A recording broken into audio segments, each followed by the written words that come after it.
Go. You're listening to Military Press Wrestling with your host, Silent J, and his tag team partners, The Professor, That 90s Guy, Mr. Dedicated, and sometimes Tammy's Baby Boy. Your home for everything wrestling. It's real. It's damn real. I am Silent J, and this is Military Press Wrestling. How do you do, folks? It is Wednesday night, and the only thing you should be doing right now is drinking what? What should we be drinking? A good beer. A good beer? Or a shot. And what? Water. What? Or what? Or meal. Or, yeah, pee? How about some whiskey? What? How about Some tequila? What? Some gin? What? Some vodka? What? Some rye? What? Some piss? What? Ew. Whoa. This is Military Press Wrestling, and I am Silent J. And next door to the Red Room of Doom, I have to the right of me, the left of me, if you're watching on the camera right now, I am the Professor of Professional Wrestling. This is Military Press Wrestling, the constant specimen of perfection. 365, 366 on the leap year. You know the rest, folks. I don't even have to get into it. And to the right of me, That 90s guys, shaking up the Red Room with my tag team partners as usual. Another rockin' Wednesday night for you here. I'm going to pass the mic to the right to Rockin' Wendy Richards. This is Mr. Dedicated, the most dedicated man in the world, and most dedicated man in this room. And I hope you guys are getting your dose of vitamin D and enjoying the show, because MPW and Mr. Dedicated is just too sweet. Nice. And as I check for one last thing that I did maybe not have checked, we're going to get into the Raw report quick, because in 11 minutes, we're going to be invaded by OSPW. Old School Professional Wrestling. They're going to be talking about WrestleFest 13 going on this Saturday night in Chica, Vegas, which is right next door to the west coast of New York. Jesus Christ, you missed your mark. Buffalo. Ramp that shit up. Oops. You're fired. Okay, and Bill doesn't like that. Osprey's on point, Bill. So we are going to have the guys from Old School Pro Wrestling, OSPW, on. Going to talk about WrestleFest 13, and I think it's going to be a good show. Unfortunately, I cannot make it because I am making my modeling debut. Okay, and if anybody fucks with me, I got my Old School can of perfume. What was it from the model Rick Martel? What was it called? Essence. he used to blind his opponents. It was No, don't suck it. It's not 169 Colvin. Just gotta grab the mic. What was that called? What was the cologne or perfume that the model Rick Martel sprayed? I can't. I'm gonna bring it up here. I'm not sure what it was. I know. I'm slacking right now, folks. I apologize. Rick Martel, the model. Rick Martel. Or Silent J, the model. I am the model, Rick You are now. Martel. I'm the model, Silent J. Okay, Ravish signature Silent J. but It was. was it Essence or Arrogance? I got an easier one. Who did Arrogance. Arrogance. Who did he blind? Jake the Snake Roberts. You gotta grab the mic. Jake the Snake Roberts at it was the build up to WrestleMania 7. Yeah, and didn't he have a clear contact or a contact that whited out his? Yeah, kind of looked almost like Kane's look, but it was a little different. Yeah, I like that. You know, as a young lad, I really thought that Jake lost his eyesight. You know, had I been like 5 years older, I would have realized what really happened. It probably was just water. But anyway, Leading into a blindfold match. blindfold matches are never good. Never. Have you ever seen a good one? Jamie Noble? Jamie Noble and Tajiri. Very good match. Over in India. What was that No Way Out 04? That's legit. It's a pretty good match. I ain't got a shit on it. Freaking blindfold wise, anything Tajiri, but Oh, how about Great Muda? Muda too. I was trying to think of the sprayers. Yeah, the sprayers. I mean mouth. It's those are the guys that haven't had sex after a month and then finally get to do what they do, or girls too. And Bill's getting mad. Sorry, Bill. Bill is our mixer, because our mixer seems to have taken a life of its own, and it moans and whines and cries whenever it feels like it. It's whatever. But anyway. Before the old school pro wrestling guys call up a Raw rundown, overall, what I thought was okay, not as good as it could have been. The Neville and Rollins match was great because that was a legitimate referee mess up, in my opinion.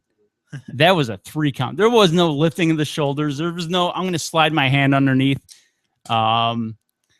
which leads me into the second BS, 2 count was you don't have your head down, count 1, 2, and then your whole body look up. Oh, look, there's a, oh, God, come on. That referee should be fired. But that match is like the best opening Raw in a while, though. Yeah, absolutely. That's for sure. Yeah, it was yeah, hands down. It was a great opening segment. Better than the 25-minute talkathon. I feel like I'm watching a March of Dimes telethon sometimes when Raw opens up. But it was nice to see Raw start in different fashion for once. Yeah. What? You got to really get in there like you're from 169. All right. I said, it was good to see Raw start in different fashion for once. It was a real quick, Raw got started on a real quick pace, and it was exciting. Yeah, and even though everybody realizes that Neville's not going to win the belt, in an opening segment on Monday Night Raw. But the thing that really struck me was how fast I got sucked into it. Like, I really thought that he had a chance after that super close, near count. It just sucked me in. I felt like I was like 11 years old, 12 years old again, watching Rick Martel spray people with shitty perfume. And that's how it's done. If it's done right, you get sucked right in. You can enjoy the show. And we've seen it done wrong for I don't know how many years now. So, but I was really excited in the match, and Neville's unbelievable. It's a cross between Jeff Hardy and, I'd say RVD. He's got more power, but I'm just like, you knew when Jeff was coming up, you saw him as the underdog and like, oh, he'll never win the title, but it's going to be a damn good match. So I watched the first segment. I'm like, oh, I'm going to go over to my buddy's house and I'll wait till the first segment's over because nothing good ever happens. And then they go into the title match. I go, holy crap. Now I got to stay here and watch a championship match. Yeah. And the one thing that really struck me was when Seth Rollins said it had to be under 6 foot and under 200 pounds, I was really thinking like Hornswoggle or that El Torito. But then all of a sudden Neville came out. I'm like, oh yeah, Neville. I forgot about that. And it was a hell of a match. I would say better than any Sheamus Randy Orton match. Hands down.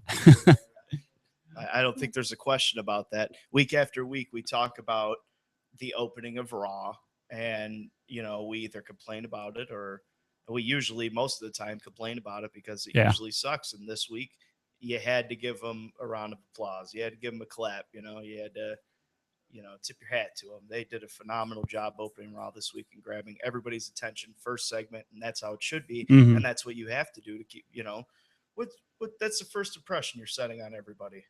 That's the opening to Raw. This is the first thing you see on the show. Yeah. Going on, and another thing that really excited me is being a for the most part a lifetime Raw viewer was two Divas matches on the same damn card. And hold on, I think we got Ron from Johnny and Ronnie's Cooking. What do you say to two Divas matches on the same Raw card? Damn. Not jam? Not jam, but damn. No. They gotta get the preservatives. Hold in on, there. wait. We just broke down the fourth wall. Hold on. Uh-oh. Oh no, that is not. Uh-oh. The professor is not Ronnie. Okay.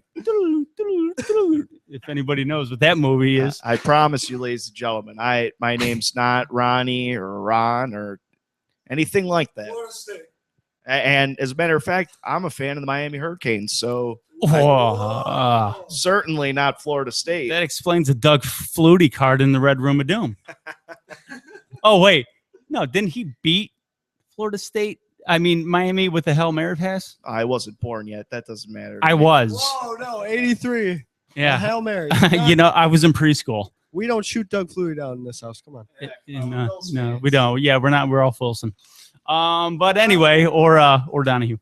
But looking at Raw and the dynamic that it was, you open up with a brand new mid Carter in a title match, two Divas matches. Brock Lesnar with the great promo, again that he didn't even put on. That awesome Seth Rollins T-shirt. That is a great T-shirt. I think we all need to order that for the show. I do. But what did you think overall of Raw? Just out of each of you, the good and the bad, the up and the down of Raw leading into SummerSlam. So the down was the main event. I think wasn't really doing it for me. Very slow. Very doesn't make any sense. But the ups were there. A lot of ups though. The beginning of the show, awesome. More ups and downs. You got the Lesnar promo, great promo. There's like Heyman always like catches you and makes you want to listen to him, and he just has that great voice. But the Rowdy Piper segment, very cool. Yeah. Rowdy Forgot which we will get into later on. Rest his soul. Yeah. God rest his soul for all you atheists, whatever. But see, shut up, Bill. But overall, I give it a 3. Yeah, I would say a 3. 90s guy. It was a damn solid show. And my only hope is that, the show before the pay-per-view should plug it even better and be the best show, hypothetically speaking. I'd love to see him top it next week. But, comment I want to get out, they've been trying to talk about, the last couple weeks have been leading on about having a world title match on Raw. And they had me the last 2 times going, no, come on, do it. So to do it, hands up. And I think someone on the show last week said called 2 Divas matches would be coming up on Raw pretty soon, and I didn't think it'd be a week, but kudos to that. Yeah. Professor? I gave Raw about a 3.5 out of 5. I mean, it wasn't great, but it wasn't boring. It was right in the middle. It did its job. Once again, they did their job. They made me want to tune into SummerSlam, and that's what their job is weekly. It's push the money. Yeah, it's all about the money. Yeah, Dusty Rhodes used to say, you go out there and you could do whatever you want, but if there's no money in what you're saying or doing, it's pointless. They're making me want to watch SummerSlam, and that's what they need to do weekly. He didn't say it exactly like that. It was more little, do what you got to do with the money. It's all about the money, buddy. Let me tell you something, Daddy. The American dream, that's the rolls. Been up and down the road, Daddy, if you will. Nice. And as we're waiting for our first OSPW call, we're gonna bounce it around a little bit. I watch Raw on Hulu, and so what happens right after Raw is over with? NXT match, an NXT show kicks up, and then a SmackDown show kicks up. And as I was doing MPW's very first YouTube wrestling reality theater big things. show, I got sucked into wrestling for about 5.5 hours, which was about 4 hours longer than what I wanted. 4 hours of dams and jams. Hell yeah. As you know, what the problem is with all this stuff is, you know, when you do videos and stuff like that, it takes forever to render. Oh fuck. What? There's, god damn, we got a snafu with the number. So just talk away, guys. Hey, well, that's what we're here for, right? I actually just want to say that Paul Heyman's promo on Monday may have been promo of the year. Week after week, Paul Heyman comes out and tops himself, and it amazes me. The guy's like the Michael Jordan of, you know, shooting a promo. The guy just goes out there and amazes you each time. Quote, not the match of the ages, not the rematch of the ages, not the rematch of the week, not the rematch of the month, not the rematch of the year, not the rematch of the decade, not the rematch of the century, not the rematch of the millennium, the rematch of then, now, and forever, the rematch too big to be at WrestleMania. That is what Paul Heyman said. And my point here is Paul Heyman could sell a sold car, a used car to a used car salesman. Paul Heyman has a knack for the mic. I mean, that's old news, but geez, does this guy make me want to watch this rematch more than any other rematch that we may have ever seen in SummerSlam history. And it's simple. Nothing he says is complex. Nothing is out of the box. Nothing is stupidly drawn out. There is no writer telling Paul Heyman what to say. Paul comes out, he says the facts, and he says it in a way that he's pushing the pay-per-view. And it's just damn to the point. It's what ECW was for 7 years. Damn to the point. Something you could look at and love and care about. It's even what SmackDown was when he was the writer. 0203. And don't you forget, Nitro is not the only show to beat Raw. SmackDown beat Raw 2002 and 2003. But I'm going to digress on Paul's promo. It was very well done. You know what? Quit it with the damn 03 stuff. Yeah, that Paul Heyman promo, man, he can like probably hold a cult if he wanted to. He makes people want to sit there and listen. You know what's amazing is you could not hear a pin drop in that arena because Paul Heyman sucked everybody in so much that you would have thought the president of the United States was standing at a podium giving the most important speech of his life. Everybody was so sucked in that you could have dropped a pin in your on the ground while you're sitting in your seat, and the whole arena would have heard it because they were so sucked into what Paul Heyman was saying. And that is skill. That is talent. Hey, 30 years of hard work, and that's how you do it. You master your craft to a degree that everyone views it as the best, not just because of time, but because it is the best. You know, and one thing, thank God for freaking saving. This is how crappy the damn internet is. I haven't bought any that picture right there. I took that. I was so fucking drunk in a shuttle bus on the way to the airport in Las Vegas after I spent way too long in Vegas on a trip. 9 days I spent in Vegas. Dude, I couldn't keep down solid food. And somehow I just took a selfie. I don't know what. I was drunk. I accidentally hit the phone. And that's what I got right there. I look like a damn alien. Is that an old picture? Yeah, I was probably about 5 years old. Still not from 03, so it's not that damn cool. I mean, 90s guy. The 90s guy lives in 03. I think I need to change my name to the 03 guy. No, because you know what? I paid good money for our damn intro. Oh. So, listen, for all you OSPW fans out there, Matt's going to be holding tight 1 second. I'm gonna call him in a second. Stupid me, I sent out the wrong phone number. I sent out the old phone number. So I'm gonna keep going. I'm gonna dial up. But guys, do what you do best and spare me a moment, if you will, baby. Give me a little bit about your favorite Roddy Piper moment. Oh, geez, I could go on and on and on and on. I mean, from the movie They Live to, his match at WrestleMania 8 against Bret the Hitman Hart for the Intercontinental title. My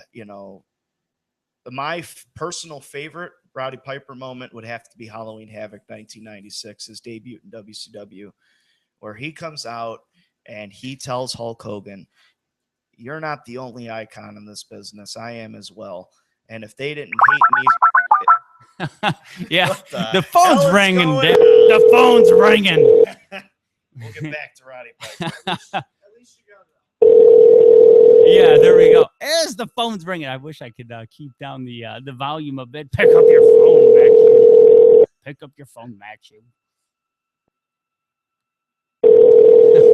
So unprofessional. Hello, this is David Black. Sorry I missed your call. Please leave your... Are we being worked? I don't know. I just called. As I say, you're gonna come in our jungle and I'll pick up. Oh, Come on, is man. it? Hold on. Keep go with your go with your Roddy Piper moment. Oh yeah, But Roddy Piper came out at Halloween Havoc 1996, and he told Hulk Hogan, "I'm the only guy that you never beat," which was true. And he also said, if they didn't hate me so much, do you think? Oh, I I just called some guy. You I just got called the a damn random area. guy? Yeah, I got the area code wrong. Holy hell! Only This at guy's Military gonna Press call Wrestling. back. This guy's gonna call back. Bunch of batches today, ladies and Oh gentlemen. yeah, Don't worry. yeah. That's why. You know what? That's a new skit for the reality wrestling theater. we're gonna call random people and say hello. You are Rick on Steiner. Military Press Wrestling. Rick Steiner prank phone calls, or Scott Steiner. Scott Steiner. I come prank from the phone higher education, the University of Michigan. calls. I'm gonna call right now. We're not drunk, ladies and gentlemen. We're not that drunk. Oh no! I called him. It's all right. He's gonna call back, and we're gonna tell him he's on the best There we damn go. radio show this side of Britain. This guy's gonna call. It is the best one on this side of the Britain. Yeah, keep going. Quick. Oh, Buffalo Bills, Roddy Piper moment. As we're back. Oh, a Buffalo Bills Roddy Piper moment. Yeah. Oh, so Roddy Piper did a interview in 1984. All right, hold on. We're calling. Giving this a shot. We're calling the promo guy. We're calling man from Let's Go Pro Wrestling. Jesus, I am so freaking. You know what? I've interviewed famous people. I've never messed up before, ever. If he books the way he tries to pick up the phone, I'm not excited about it. What's going on? Hey, man, sorry about that mix-up. Some guy named Lance Black is probably really pissed off that I called him.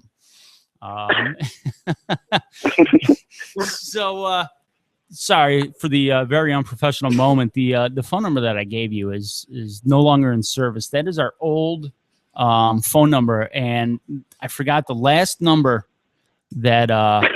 Well, the last interview that was good for was our Jeff Jarrett interview, which you can catch on podbean.com and iTunes. Go to Military Press Wrestling and listen to Jeff Jarrett and a guy that's going to be calling later on from OSPW. But Matt, we got Matt on the phone right now, coming live to hype up WrestleFest 13. And what kind of matches could the folks see out there this coming Saturday when they go to WrestleFest 13 live in Cheektowaga, New York this Saturday evening?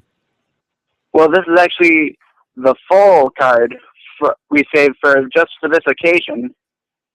So we're going to run it off here, starting with match number 1. The Latin Soldier is going to defend his junior TV and television title in a triple threat match against David Evans, who is the former TV champion, and the returning Shadow Cat, who was put out of action by the Latin Soldier a couple months ago. Nice. Then we're going to have Nasty McKnife and Venomous meet each other for the first time one-on-one. they've gone against each other in tag team matches, but never the first time. So this is going to be a first for OSPW. Ricky Williams in match number 3 is going to be taking on Jay Flyer, who both of them were in the House of M tag faction for the longest time. And now it seems that the House of M is crumbling. So that's something to keep an eye on. Match number 4 is going to be a cruiserweight match between former junior TV champion Luke Kane Saker and his apparent arch nemesis now over the couple months, Anarchy Ash Aubrey. Match number 5, we're going to have Vigo, who's still in the House of M, taking on former House of M member Damian Lucas. For those who have been following, Vigo kicked Damian Lucas out of the House of M a couple of shows ago, and now it seems that Vigo is on his own path of righteousness to prove his self-righteous upon other people.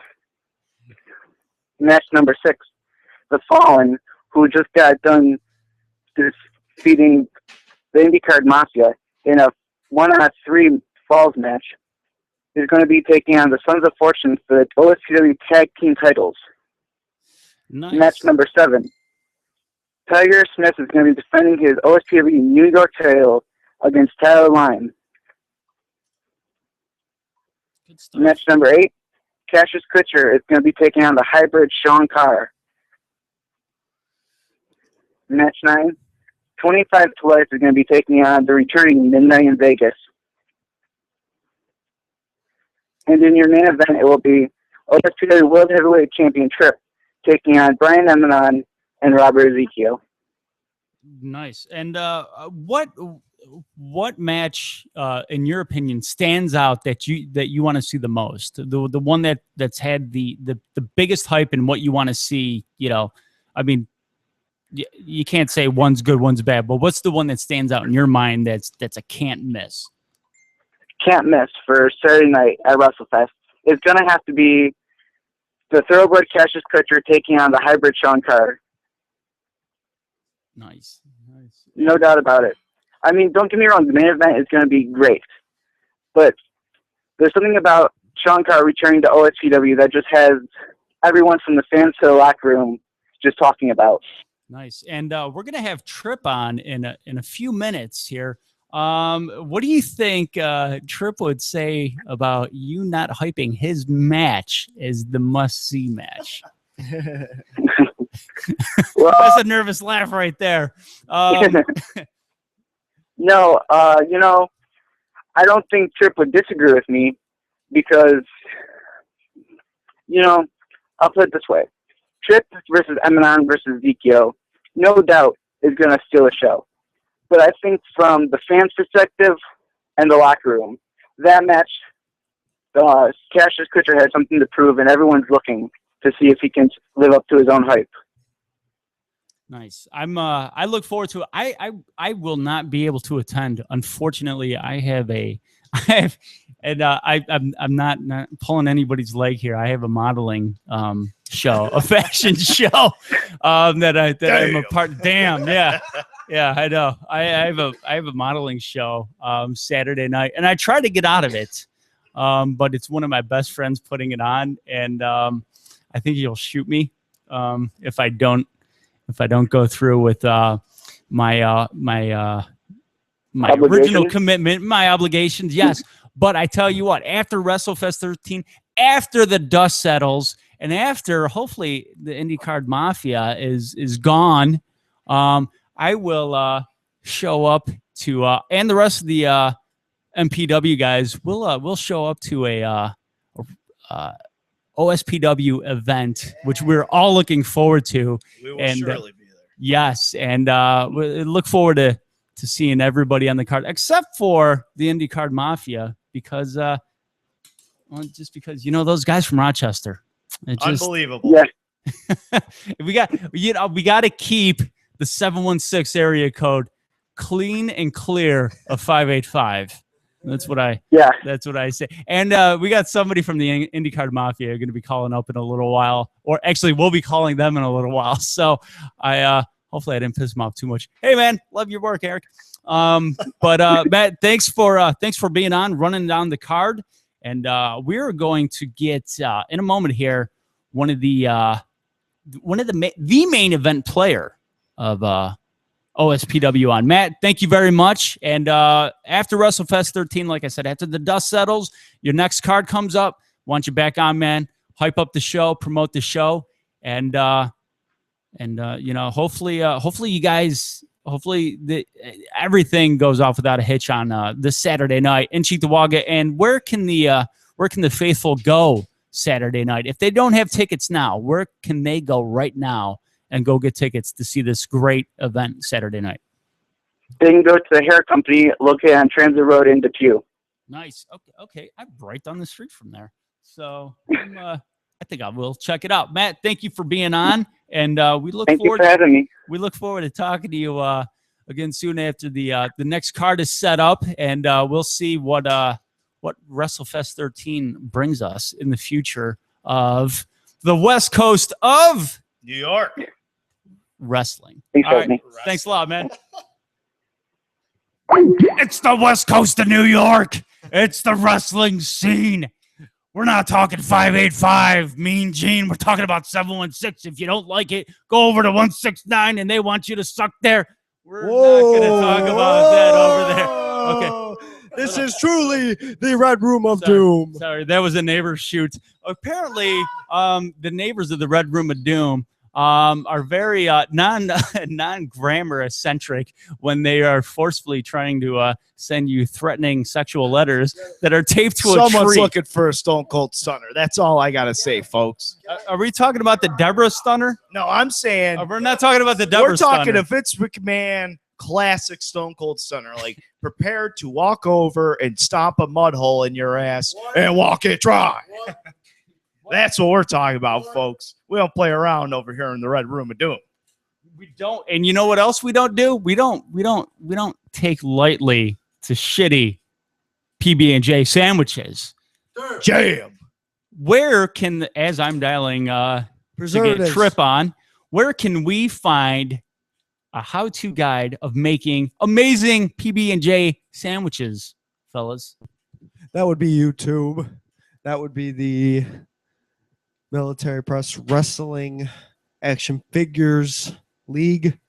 No, it's the league. The league. The league. What? Shut up, Taco. The Guild. No.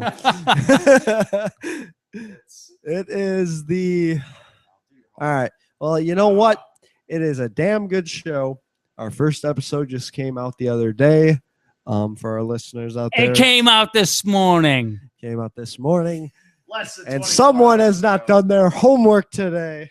Hey, you need to get yourself out of the damn weight room. Hardcore Cooking is on YouTube, folks, with Ronnie and Johnny. They cook.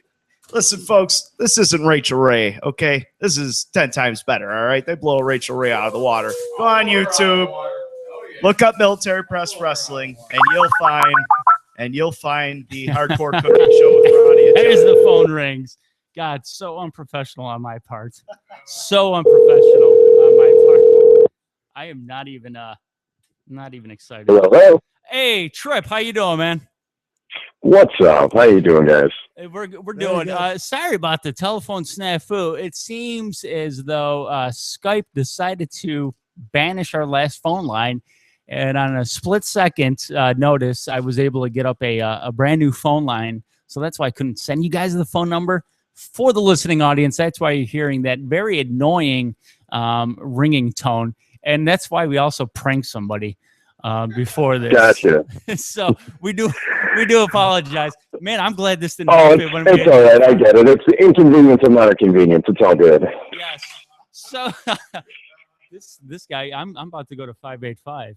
All right, I'm gonna sport myself an IndyCar Mafia T-shirt soon after this. Whoa. I'm not too sure you want to do that. You want to wait till the next round of Trip merchandise comes out. You know what? I got my King of the Ring, Andre the Giant T-shirt. I need a brand new T-shirt. I think maybe I'll get myself a new Trip T-shirt, and yeah, I'll go from there in life. But Trip, how you doing, man? And tell us a little bit about WrestleFest 13 and your match in particular, and the ins and outs of a headlining match. Well, let's see. This is it's not my first rodeo. I've been the main event of WrestleFest on numerous occasions. I actually sat back and did the numbers. I don't necessarily have a good streak at WrestleFest. I'm 3 and 4 out of 10 appearances. So this one, kind of a big deal. It's number 13. It's unlucky for most people. I'm Italian, so it's lucky for us. It's going to be really unlucky for my opponents, Robert Ezekiel and Brian Eminon. Now, there's a lot of history that goes in this.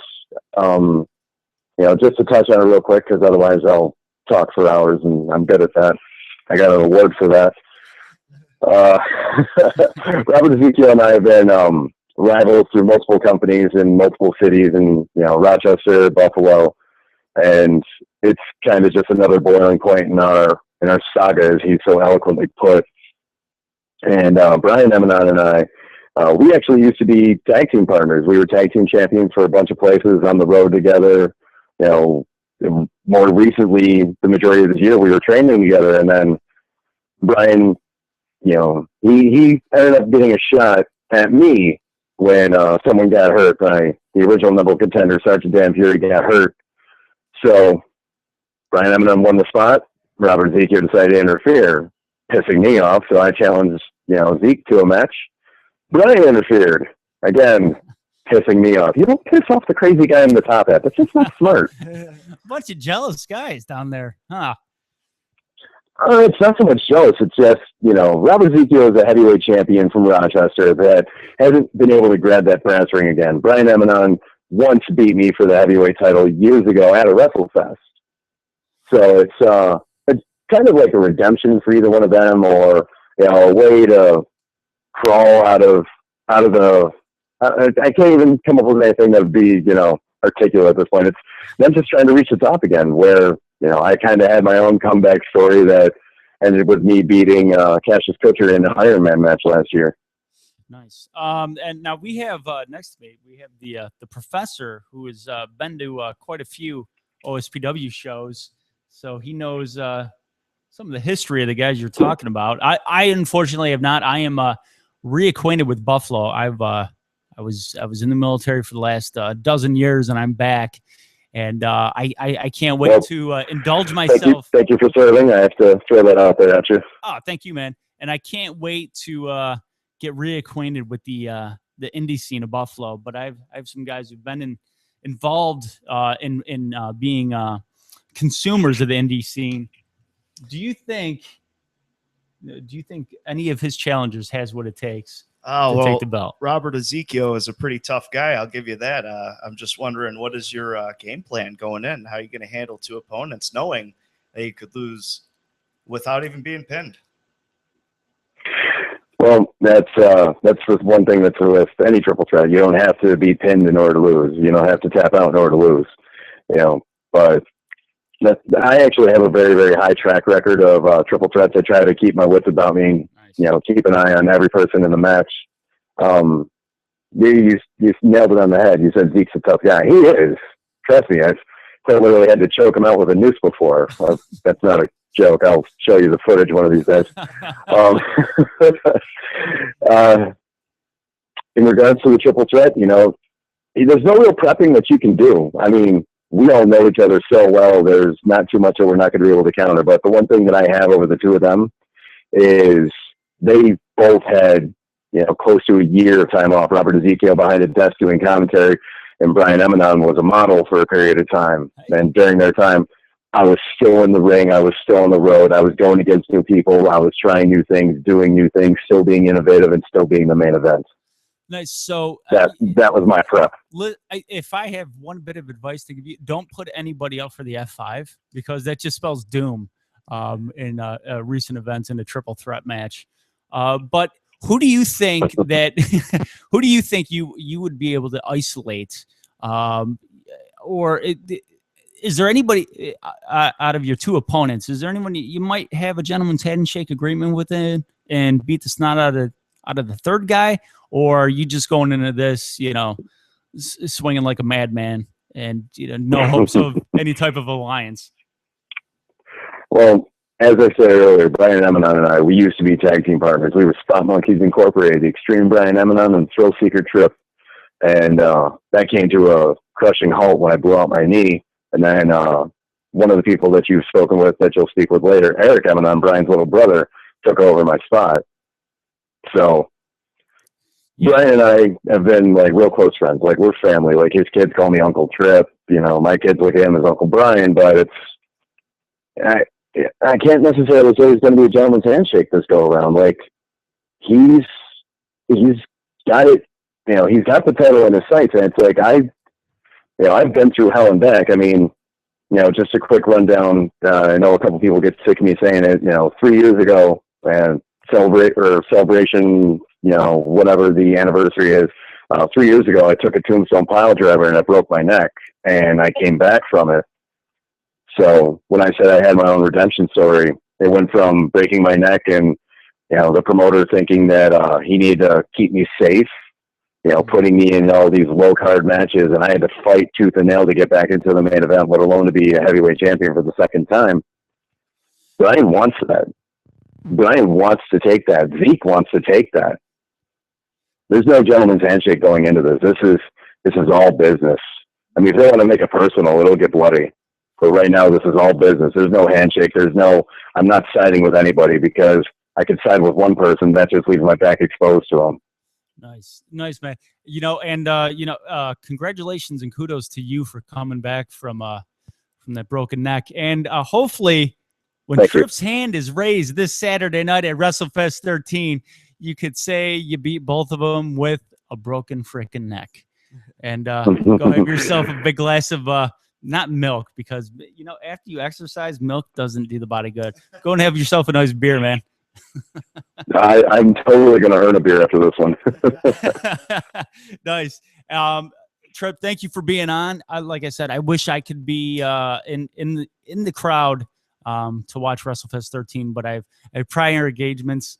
But the next card after WrestleFest 13, I will be there, and I will enjoy and soak in every bit of what the Buffalo independent scene has to offer in terms of wrestling, man. Well, not to look too far ahead, that's going to be September 19th in Aftermath. And, from this mad wolf of wrestling, I will be OSPW heavyweight champion still. So Brian and Zeke, I'm sorry, guys. It's just going to be another night of disappointment. It's unlucky 13 for you. You know what? Maybe, if you win, which I'm not doubting you won't. Yeah, I think you will. Just because adversity triumphs over all. The next card, September 19th, I'd like to give you a MPW t-shirt. And I don't know, maybe you got to change the oil on the 20th. You can wear it, but hey, I'll come out rocking that. I'm a Strong Style sponsored athlete, so you know what? I will come out rocking out some MPW too. All right, man. Well, we'll all be there on the 19th, supporting everybody at OSPW. And but we're gonna let you go, Tripp. Thank you, and we're gonna have your opponent's little brother on, Eric Eminon, in a moment. No, he's not my opponent. His brother's. That's what his brother Brian is my opponent. That's what his brother. So we'll see what he has to say. Maybe he defends his brother's honor. We'll see. But Tripp, the best of luck to you on Saturday at WrestleFest 13. And we'll talk to you soon, man. Have a good one, guys. Yeah. Good night, guys. Have a good one. I mix up my words. I need to drink. Yeah, have a whiskey and a tequila. What? And a beer. What? There you go. All right, Tripp. All right, good night, guys. That was Tripp from OSPW defending his title in a triple threat match this Saturday in the west coast of Buffalo. You missed your damn of New York. You're missing your damn That's mark. number 2. We're about to call you the 70s guy because you got too much damn disco and freaking nose dust. Wasn't he a big chick Thriller? Yeah, there you go. But we're gonna call up Eric Eminon in a moment. Friend of the show. He was on after one Jeff Jarrett a couple weeks ago. founder, CEO of Global Force Wrestling, and you could catch that episode of Military Press Wrestling on iTunes and Podbean. If you go to Military Press Wrestling on iTunes or podbean.com, you can download the show, like it, review it, love it, rate it, be like any one of our ex-girlfriends and lie to us and tell us we're 5 stars when in all actuality, we're maybe a half a star. So give us the best review that you can, which is 5 stars, okay? -5 stars. Not -5 stars, but 5 stars. But we're going to get Eric on in a moment. Hey, Professor, do you want to finish your Piper moment? Well, about time, folks. I'm just joking around. But, like I was saying, Roddy Piper came out at Halloween Havoc 1996, and he told Hulk Hogan, I'm the only one that you never beat. And he said, he asked him, if they didn't hate me so much, do you think they would have loved you so much? And that may be, that may be true. And we're cutting you off again. That's up for debate. I'm just going to do this all night long. We're going to have one Eric Emanon from the Mafia on here in a moment, representing the 585, if you will. Hey there, guys. Hey, Eric, how you doing, man? Oh, living. Doing what I can to get by. Getting ready for the show this weekend. Yeah. Last we spoke, they didn't have any room for you at the show. Are you going to make? Ironic, isn't it? Yeah. It's funny. After we had our podcast and we all talked and all of that, a few days later, a partial card video comes out, and there we are, advertised on the partial card video as being on the show. And Nice. you know what? They must know something's coming. So the voice of the IndyCard Mafia speaks loudly, if you will, and Absolutely. force yourself on the card. Now, we just heard Tripp talk a little bit about the upcoming match he has with your brother, and Tripp believes wholeheartedly, as he should, that he's going to walk out the victor at WrestleFest 15. I hope he kicks the hell out of them. Oh, little brotherly rivalry. Are you friends with your brother? You know what? Me and my brother have a very rocky relationship. It was something that at one point we were running a group together called the Emanon Army. Yep. We were pretty much just running roughshod through OSPW, and next thing I know, Brian is on his own with the Underworld Cartel. And, we ended up, wow, that's backwards. He was with Cartel first, and, he left me high and dry. And so I realized, it was time for a change. Nice. And, we started doing this Emanon Army thing, and, we brought Tripp on, and me and Tripp decided that, we'd had enough of Brian, and so we beat the hell out of him. And more or less, it was just kind of payback for the way I was treated when he was in the Underworld Cartel, and I got mine back. I definitely got my revenge back. And I mean, let's be honest, my relationship with my brother is much better than it was now, but we are not the brothers that were tag team champions in old school professional wrestling and next era wrestling for a hell of a long time. So brotherly love is at the bottom of a boot. Absolutely. Nice. So what can we expect from you, Eric, on the card this Saturday night? I told you guys when we were on with Jeff Jarrett that episode. I've got a plan, and it sometimes having a plan is not having a plan and going in there with an open mind. And I look at it this way: old school professional wrestling. We're at WrestleFest. The first ever WrestleFest I was at was when Tripp blew out his knee, and I was handed the tag team championship, and I was fresh in the business. I was green as grass, and I took on a responsibility that, I didn't understand the repercussions for. I didn't understand that, I didn't understand teamwork. I knew my brother would have my back, but, over time that showed that, he was a glory hog, and he was the guy that was going to go out there and, be the big man to save little brother. And it got old quick. It's an act for him, and it's not for me. And I plan on this WrestleFest. I'm not being handed a tag team championship anymore. I'm earning my tag team championship. Nice. That's the way to be. Set your own trail, blaze your own path. What do you expect? I mean, obviously, winning tag team gold. What do you expect on your journey to that goal, that dream, that destination? It's exactly it. It's a destination, but it's definitely not a dream. It's more of a reality than it has ever been. And looking at the way the IndyCar Mafia is set up and the amount of people that we have backing us, all over the place, there's no one there that can stop us. And I am so focused. I've been in the gym every day, just get the best that I can be. And I look around and I don't see anyone who can beat us. I don't see anyone who has the same commitment, the same heart, the same will, the same drive. Everybody wants to be friends with the IndyCar Mafia, but they don't understand that once you become friends with the IndyCar Mafia, the fun is done.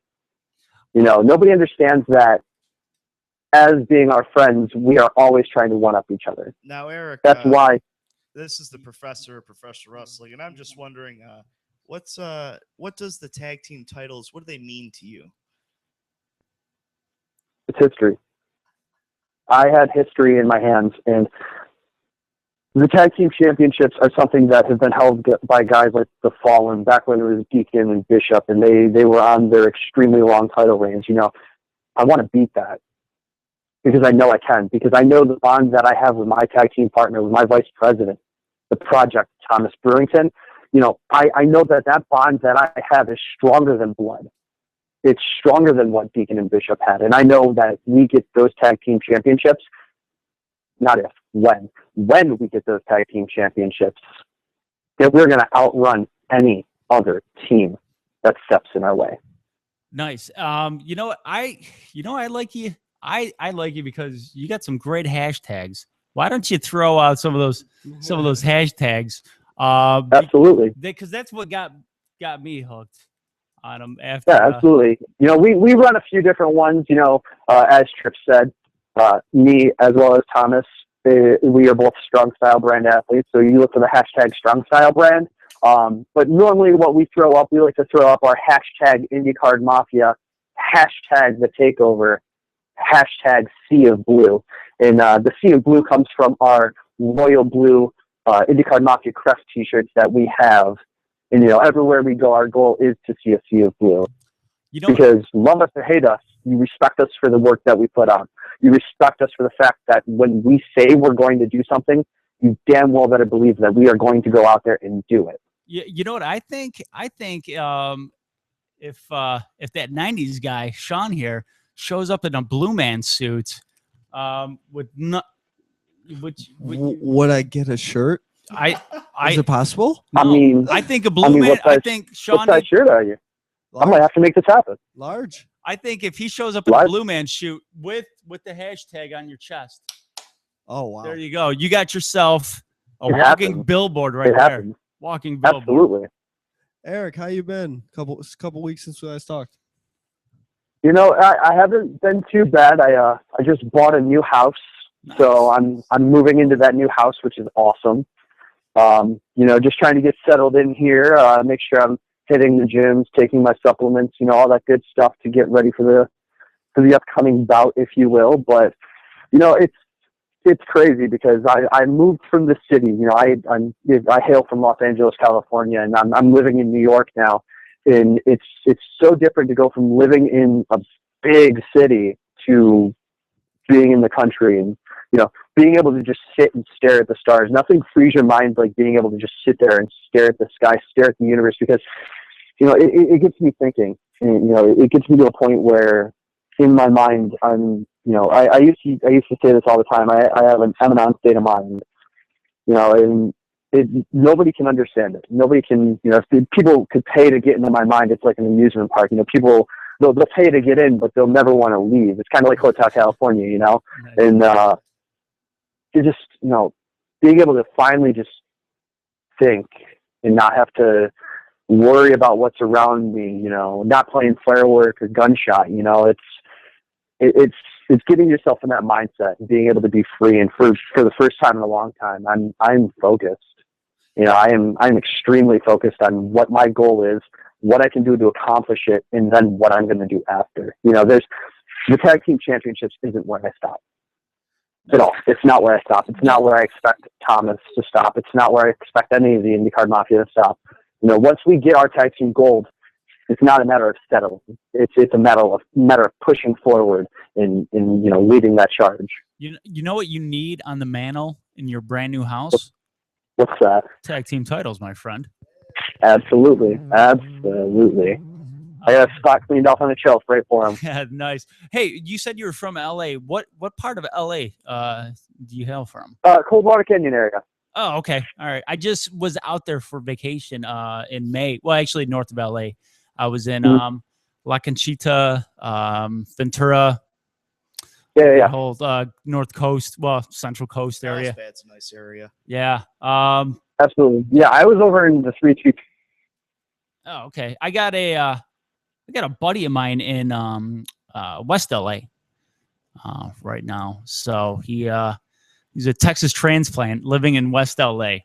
So he loves it out there. Living in New York. Yeah. There you go. Sea of Blue. You know what? I'm gonna have to get him a Sea of Blue T-shirt. Send it out to LA. Have him rep it on his way to work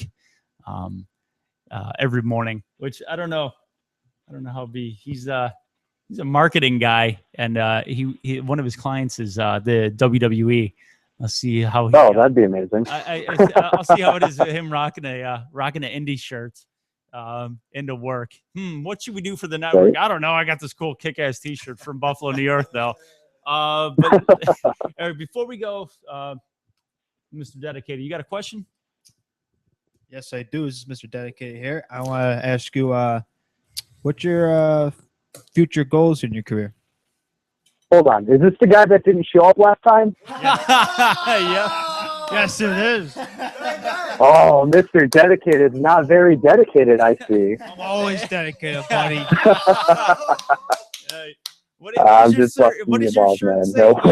What is your shirt say? Eat, sleep, conquer. My future goals, right? Hold on. He's got to eat, sleep, conquer. What does the bottom say? I forgot to do what the fuck what I was supposed to do. T-shirt.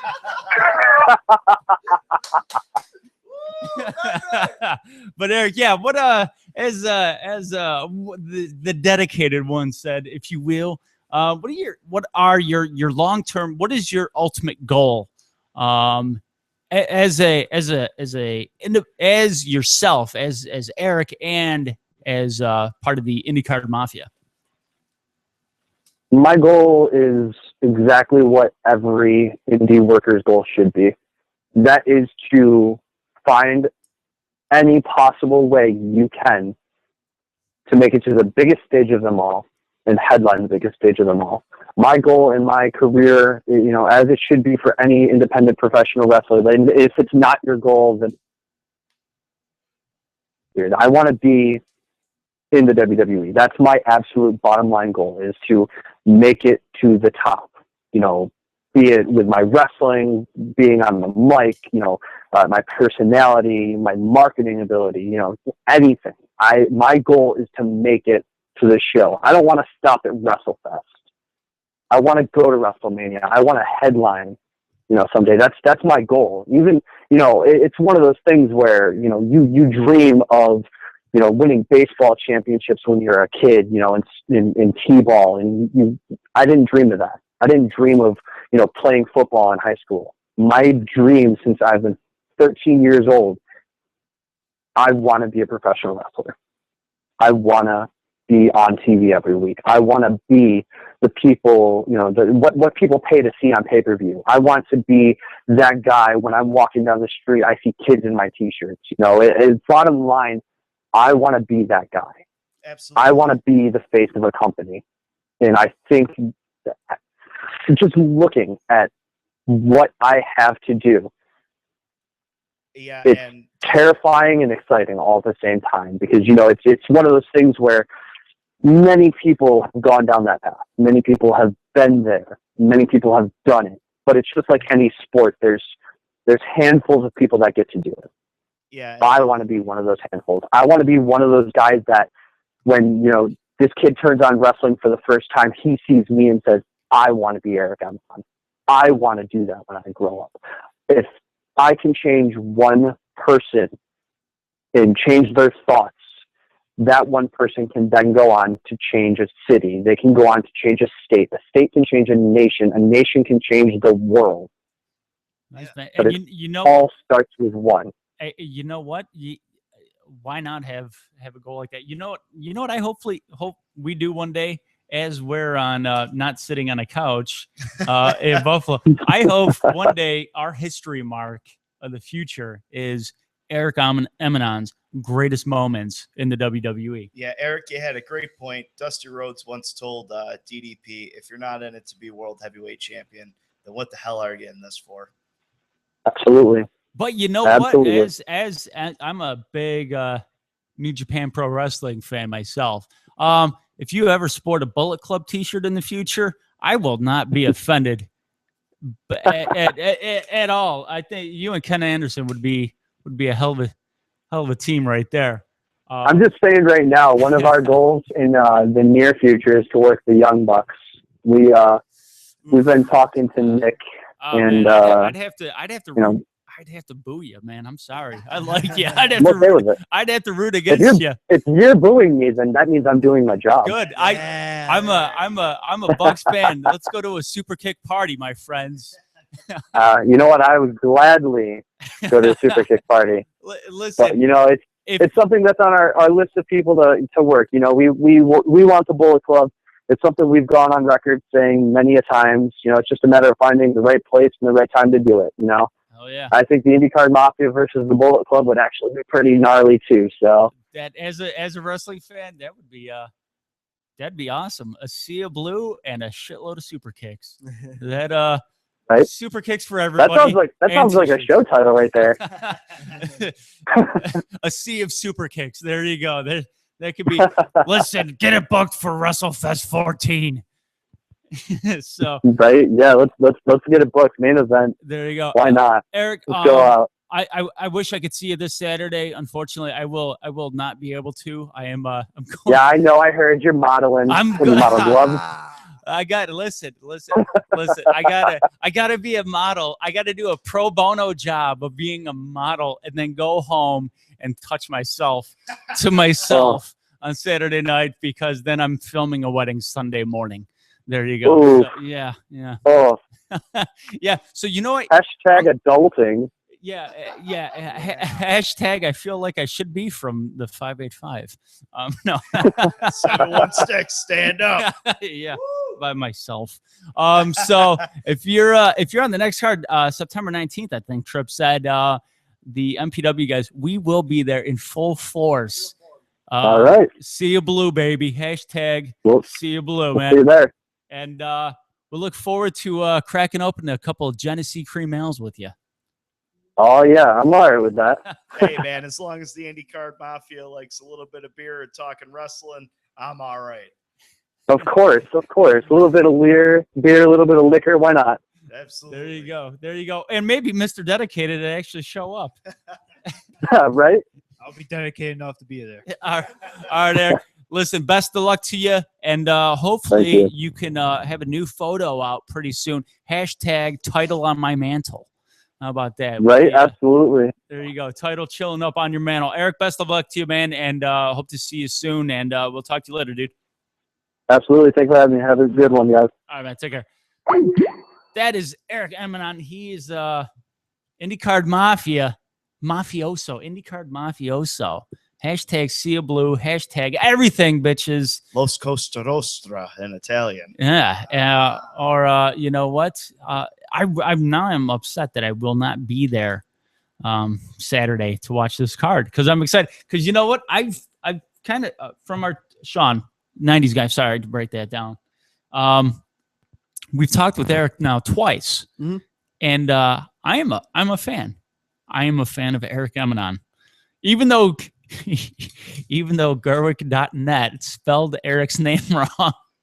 I mean, that's not good for promotion right there. That's not good for Gerwick. Screw that guy. We're WrestleZone. We're WrestleZone guys right now. Screw you, Gerwick.net. WrestleZone. They spell names right. Even though I sent that in. So what they won't know won't hurt them. Yeah. So we're going to, you know what we're going to do? We're going to have a drink in a moment here.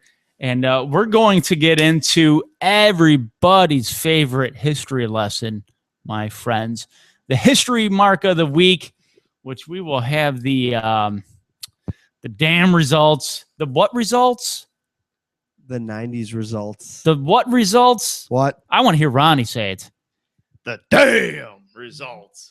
Because again, I got screwed over. I got screwed over again. Who has not won? Yeah, has everybody? You got screwed over. Yeah. The professor comes out week after week, and gives you nothing but phenomenal choices to vote on. 1994 SummerSlam, Bret Hart versus Owen Hart, brother versus brother in a steel cage for the World Heavyweight title. How the hell did that not win this week? I'm almost sick to my stomach. I'm very disappointed in you MPW fans. You really let me down on this one. Listen, way to make it about yourself. Oh, no. This is not about me. This is about brother versus brother. SummerSlam 1994. This is nothing. This has nothing to do with me. This is all about the principle about it being one of the greatest SummerSlam matches of all time. That's all it has to do with. Again, well, you know what? I got wait, screwed out of a wait. couple. No, I got no. screwed out a couple weeks ago. I should be undefeated by one or still. two. I should be undefeated still. If you showed up. And that match didn't win because it was awful. Bullshit.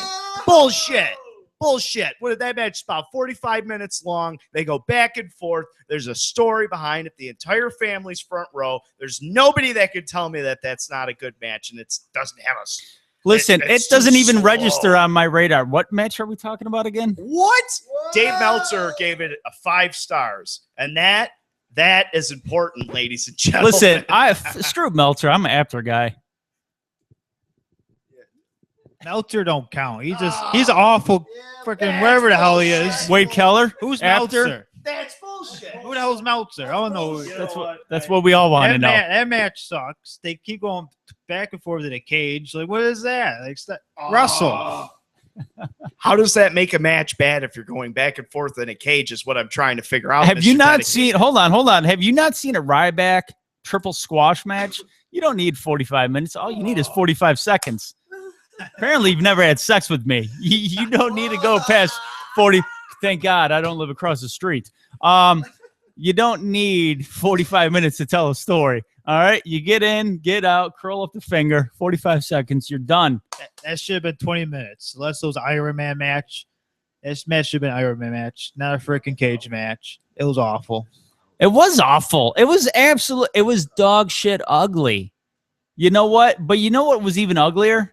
The fact that my manager and wrestler combo was beat by what? 1 vote? To you?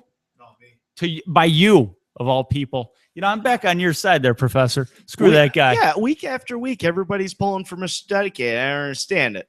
I really don't. I really don't. It makes me sick. Who won this week, 90s guy?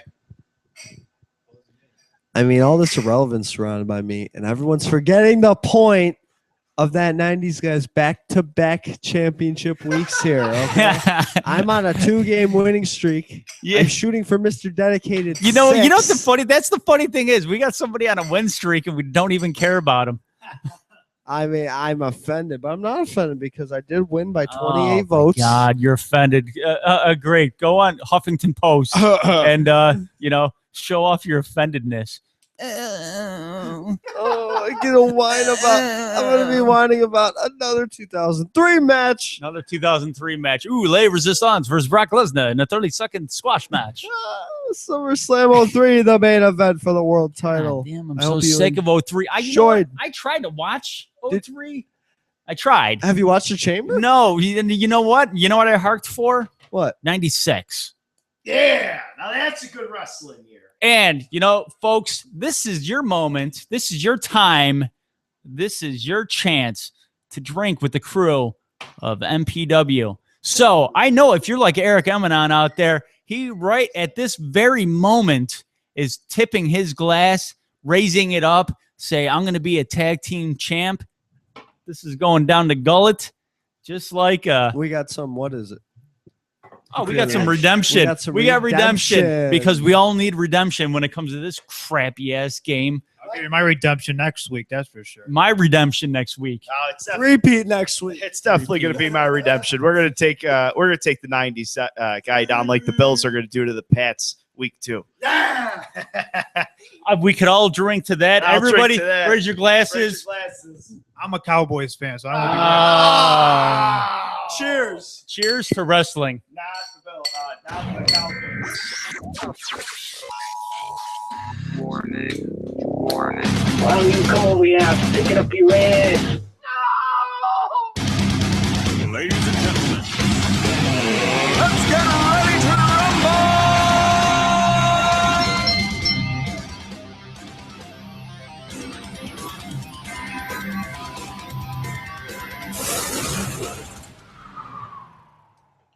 And we are back with the latest installment of the history mark of the week with our winner, that 90s guy, Sean. Oh man, it's so hard being so damn good. I mean, and I got shot on by the professor because the match is a spot fest. But I mean, when you have, haven't even gotten into it yet. he hasn't even started to shoot yet. But when you have, this list, you got Nash, Jericho, H, Michaels, Goldberg, Orton. I mean, you knew it was going to be a pretty solid match. Could have been 10 times better, but that was laziness of Triple H in 03. You know, that's what you get with it. But I'm still a favorite match of mine. One of my I'm gonna mess with you. I'm gonna break you down with memes now. Oh man. Hey, if I get 3 next week, it doesn't matter because I'm coming from this decade 6, Pete. Oh, here's the guy that didn't call us, Garrett. But Damn it. damn.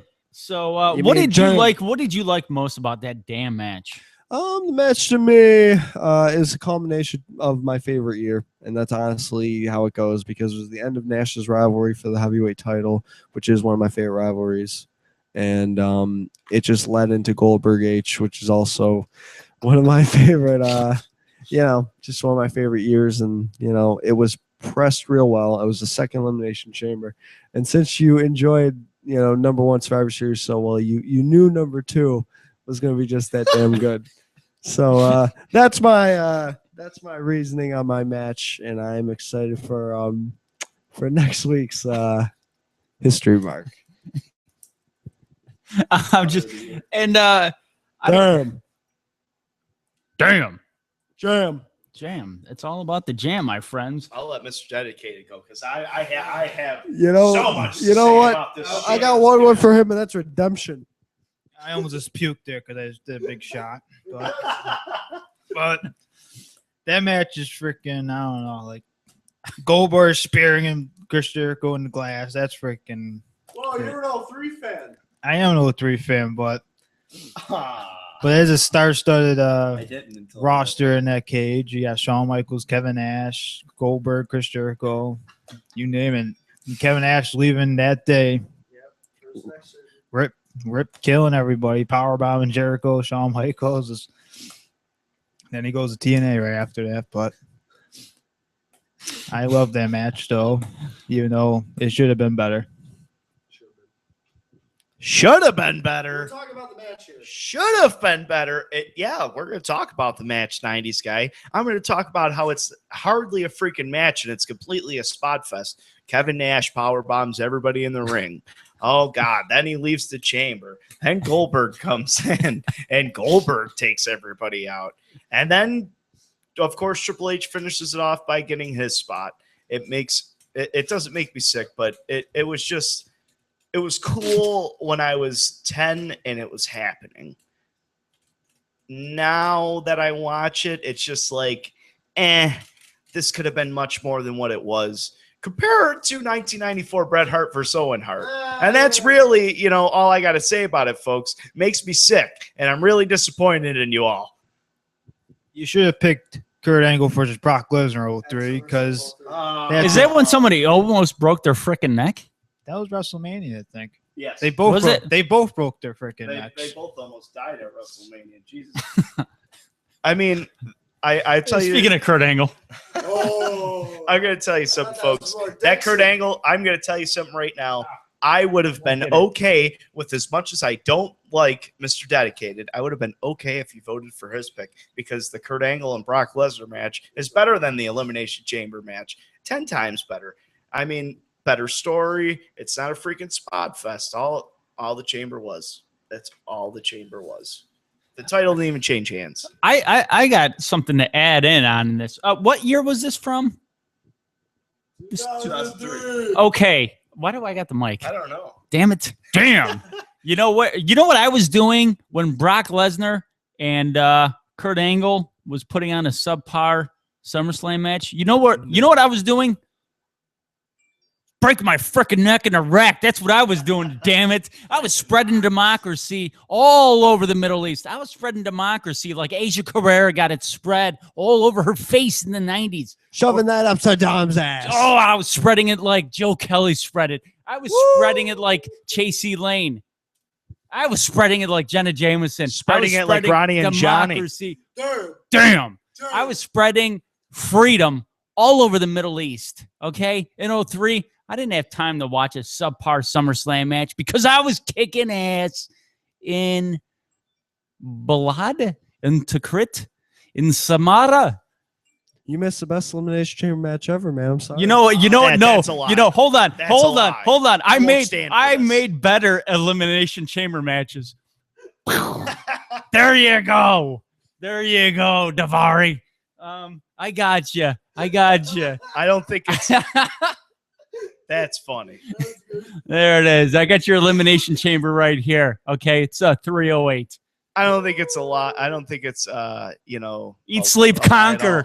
No, I didn't sleep. I just conquered. That's all I did. There was my 03 t-shirt right there. Eat, sleep, conquer, repeat. Screw the sleeping. The man just conquered. That's what I did. I conquered. I was like Bill Cosby in the 70s casting couch scene. Just conquered. But I mean, I don't think that it's. I think, and I'm dead serious when I say this.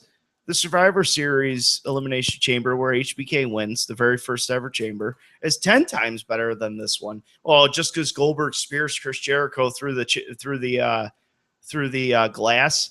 Well, and the ending's not that great at all. I mean, I could give you a ton of reasons why I don't like the match. The title should have changed hands. It's a major pay-per-view. Why are you waiting until the next pay-per-view to change the title? Goldberg should have won it right then and there. I agree with that. And on top of that, I've said it 3 times already. It was a freaking spot fest. That's all it was. I mean, it was great when I was 11 or 12, but now I just go back and I watch it and I think, yeah, this was fun then, but now it's not. This is a spot fest. I could watch so many better matches and learn so much more about pro wrestling watching other matches instead of watching Bill Goldberg and Kevin Nash go through everybody in the elimination. I'm telling you, chamber. Whipwreck, Smiley, Malenko, and Benoit. You want to see a good match? That's a good match. ECW. Bret Hart and Owen Hart at SummerSlam 1994. That's a good match. Yeah. No, it's not. The Patriot. Good matches right there, my friends. Mr. Dedicated wouldn't know a wrist lock from a wrist watch. Okay, so I don't really. His opinion is irrelevant. Hey, DDP, come up with your own lines. Come on. That cuts deep, man. You know what else is going to cut deep? Your winning streak ending next week. Because what do we have in store next week? Next week will be the greatest SummerSlam rivalry of all time. Build up. What's the difference? Build up a rivalry. Oh, yeah, build up is a rivalry. Yeah, it goes hand in hand. It's like PB and Jam. there you go. Damn. I tell you what, if you want to, dirty So bastards, vote take for my- that 90s guy for 3-peat next week, people. You know where. You know what. You will click on Instagram and you will see the best picture, of course. Okay, so that 90s guy, who do you want to give the baton to first? I'll give it to Mr. Dedicated here. You can chew my head off. Well, I hope you guys pick my pick. What is your pick? Yeah, my pick's going to be dedicated because it's going to be Shawn Michaels and Hulk Hogan. Take that, and I know that's a winner. And we got an applause from the crowd. Yeah, the peanut gallery. Peanut gallery. Yeah. All right. We can do that. That's fine. I'm sorry, my that 90s guy pick for next week. I will be highlighting the comeback of HBK, Triple H versus Shawn Michaels, SummerSlam 2002. And I will pass that over to the professor for his pick. Mine, ladies and gentlemen, my pick is going to be from the greatest SummerSlam of all time, SummerSlam 1998. The Undertaker versus Stone Cold Steve Austin in the main event of SummerSlam 1998 Highway to Hell for the WWF WWE World Heavyweight Championship. Screw the pandas. It's WF. Built up for months, folks. The greatest promo videos you'll ever watch, probably next to WrestleMania 17. And I'm being serious. This is exciting stuff. You got to go back. You got to watch the build-up. You got to watch the match. It's exciting stuff, folks. 1998's hands down the greatest year in pro wrestling history. And I don't think there's anybody could debate that with me. I'm willing to go, I'm willing to go with you. I'll let you know what I think. 12 rounds? You go 12 rounds with them? I'll take it 12 rounds. I'll take it 13 rounds, 14 rounds, 15 rounds. Damn, I don't give a shit. We'll take it however many rounds you want. 1998 is the greatest year in pro wrestling history, and that is my pick for the week. Stone Cold Steve Austin versus The Undertaker, SummerSlam 1998. You know what? I'm gonna pull a 90s guy, and I don't know why I'm reaching for the mic. As I'm talking in a mic, I'm going to go for recency over relevancy. I'm going to go with Brock Lesnar with Paul Heyman versus Triple H, SummerSlam 2012. I say that because to me, the most recent SummerSlams were some great ones. The one, what was it, 2 years ago with Daniel Bryan, when he got screwed over, his first screw over. With Triple H, I was thinking about that one. I really wanted to pick the Daniel Bryan Triple H match. I really wanted. What was it? Daniel Bryan Triple H? No, who did he actually fight? Bryan. John Cena. Cena and Bryan with Triple H with the swerve at the end. It was a shock. I wanted to so bad, but it didn't. That moment didn't have the build up. The what I think had the better of the two build-ups was Brock and Triple H. So Brock and Triple H 2012, because I'm tired of digging into the past to the damn audience out there. You don't know anything that happened before 2009, apparently. So I'm going with 2012. I'm sticking with 1998. Folks, I'm sure more than half of you have the WWE Network. I'm asking you, please check out Stone Cold Steve Austin and The Undertaker. You're not going to regret it. I don't care what Mr. Dedicated says. I really don't. Just check it out. I promise you, it's not going to disappoint. Not that his match is bad. Screw that match. Pick Hogan, Shawn Michaels, because Shawn Michaels hates Hogan in this match, and it's funny to watch if you understood. Oh, you know what? And listen, I hate to break in, but I was talking to the authority over at OSPW, and depending on some things may need to happen, some strategical things, some location type things need to happen, but MPW might do a show live from one of their shows. That would be very exciting. We just have to have technology on our side and the venue on our side with some Wi-Fi. If not, I think a pre-recorded show before an OSPW show can happen. But in any event, you know what? Screw the damn Wi-Fi. If we get it or not, MPW will be at OSPW event in the near future, whether it's live or pre-recorded. Most of our audience listens pre-recorded anyway, through iTunes and podbean.com. If you go to podbean.com or itunes.com and search out Military Press Wrestling, take no substitutions, my friends. This is not a Bill Cosby drink. If you want the real thing, drink it up. Don't wait for the sizzle to fizzle. All right? Bang, bang. Military Press Wrestling on iTunes and podbean.com.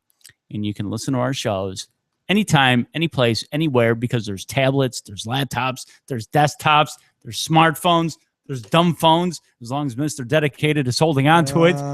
What time do we got to get to the show? Oh, wait, it's over. Fuck them. But anyway, yeah, so we're done. Sorry, I had to do a spot monkey moment right there. Seeing as how spot monkeys win. And Spot monkeys. It makes me sick, folks. It does. And if you didn't, and I'm serious, if you didn't go back and watch the Owen Hart Bret Hart match at SummerSlam '94, please go back and watch it for your sake, because that's wrestling, and that's a story, and that's how you tell a story in a match. Yeah. Don't watch it. No, you know how you tell us. Watch Lesnar and Angle. Listen, you know how you tell a story in a match? Honky Tonk Man, Ultimate Warrior. That's a story right 34 seconds of a Hell story. Yeah, that's all you need. That's like the story of my sex life. Speaking of 34 seconds, I think 34 seconds was happened Saturday night. Hey, shout out to Miss Ronda Rousey on her tribute to Roddy Piper, and a shout out to breaking what's her name's face bone as well. Yeah, Ronda didn't get interrupted during her tribute to Rowdy like I have a few times. But what? I mean, and Even the Bill board doesn't like Ronda or Rowdy either. But yeah, Ronda Rousey, and I said this after the fight, this woman may be one of, if not the greatest all-around fighter we have ever seen in our entire lives. Hold on. She is not Cyborg's coming. Andre the Giant. She could beat Andre the Giant. Yeah, Ronda, yeah. Yeah. But Ronda reminds me of a woman, Mike Tyson, and Bill Cosby agrees. You know, who could put down another woman faster? Cosby. Cosby or Ronda? I think it's a tie. Oh man. We don't want her to find out about that. No, you know what? And I just had to say, I watched the I watched the match Sunday morning on Facebook, and it chewed up no bandwidth at all. Fuck all those other matches. You know what? It's like, you know what? Every match before that was a Sheamus Orton match. Throw it away. I woke up Sunday morning. I went out to an event Saturday night with some family, some hard times. What kind of times? Hard times. What kind of times? Hard times. What kind Daddy. of times? Hot times. And I do have to throw a shout out to a family member because I had a family member going through some hard times with a very serious form of cancer. And we went out Saturday night, and we had a good time. We had fun. We had some laughs. I had a lot of olives and whiskey. I saw Patrick Kane. Eddie Ice. Was it Patrick Kane, that little short dude? Yeah, Patrick. Looks like a more gay Tyler Ennis. But yeah, I saw Patrick Kane. Sorry, Bill. And I was out. Where's your Stanley Cup, bro? I was out. I'm not Canadian. I was out celebrating with a family member who was going through a hard time, and found out yesterday the individual I speak of beat the living daylights out of spinal cord cancer. Now that's badass. That is badass. So a big shout out to Shauna. Love you, Shauna. And I was so glad that I was able to have some fun times with you on Saturday night.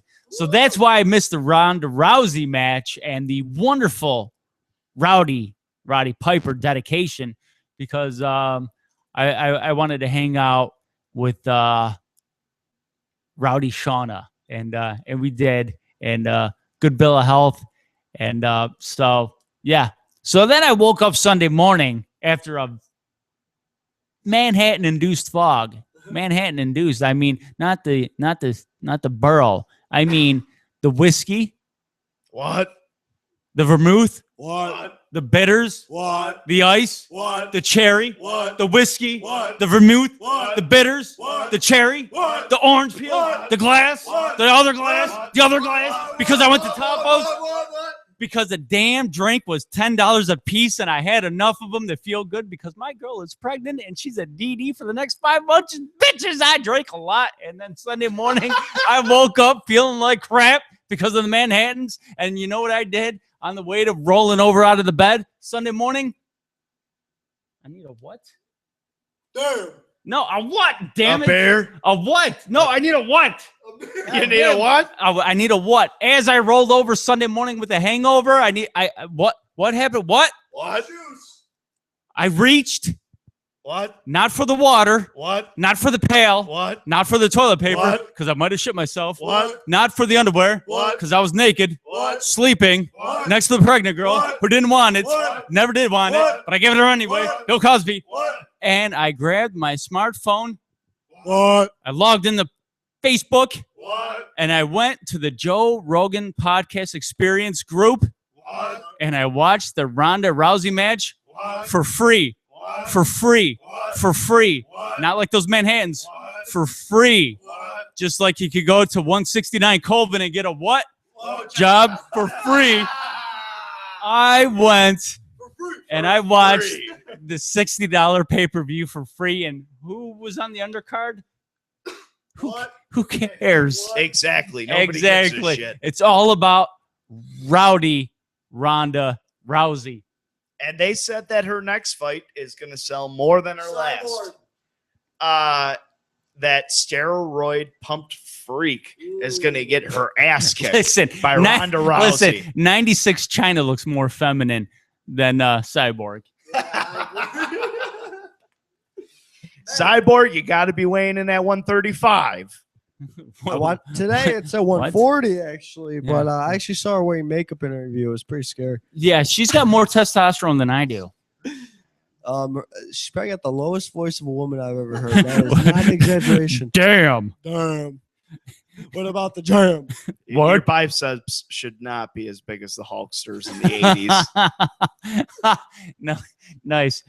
With Thunderlips, she looks like Thunderlips. She's going to be calling Ronda meatball. Right And she's before the gonna, next you know, fight. if she's anything like Hulk Hogan, she's gonna be calling Ronda a lot of other things. The sheriff is a what? Orange is the new black. What? But anyway, we're before we run out of time here, which goddamn, see, this is what happens when we get all together.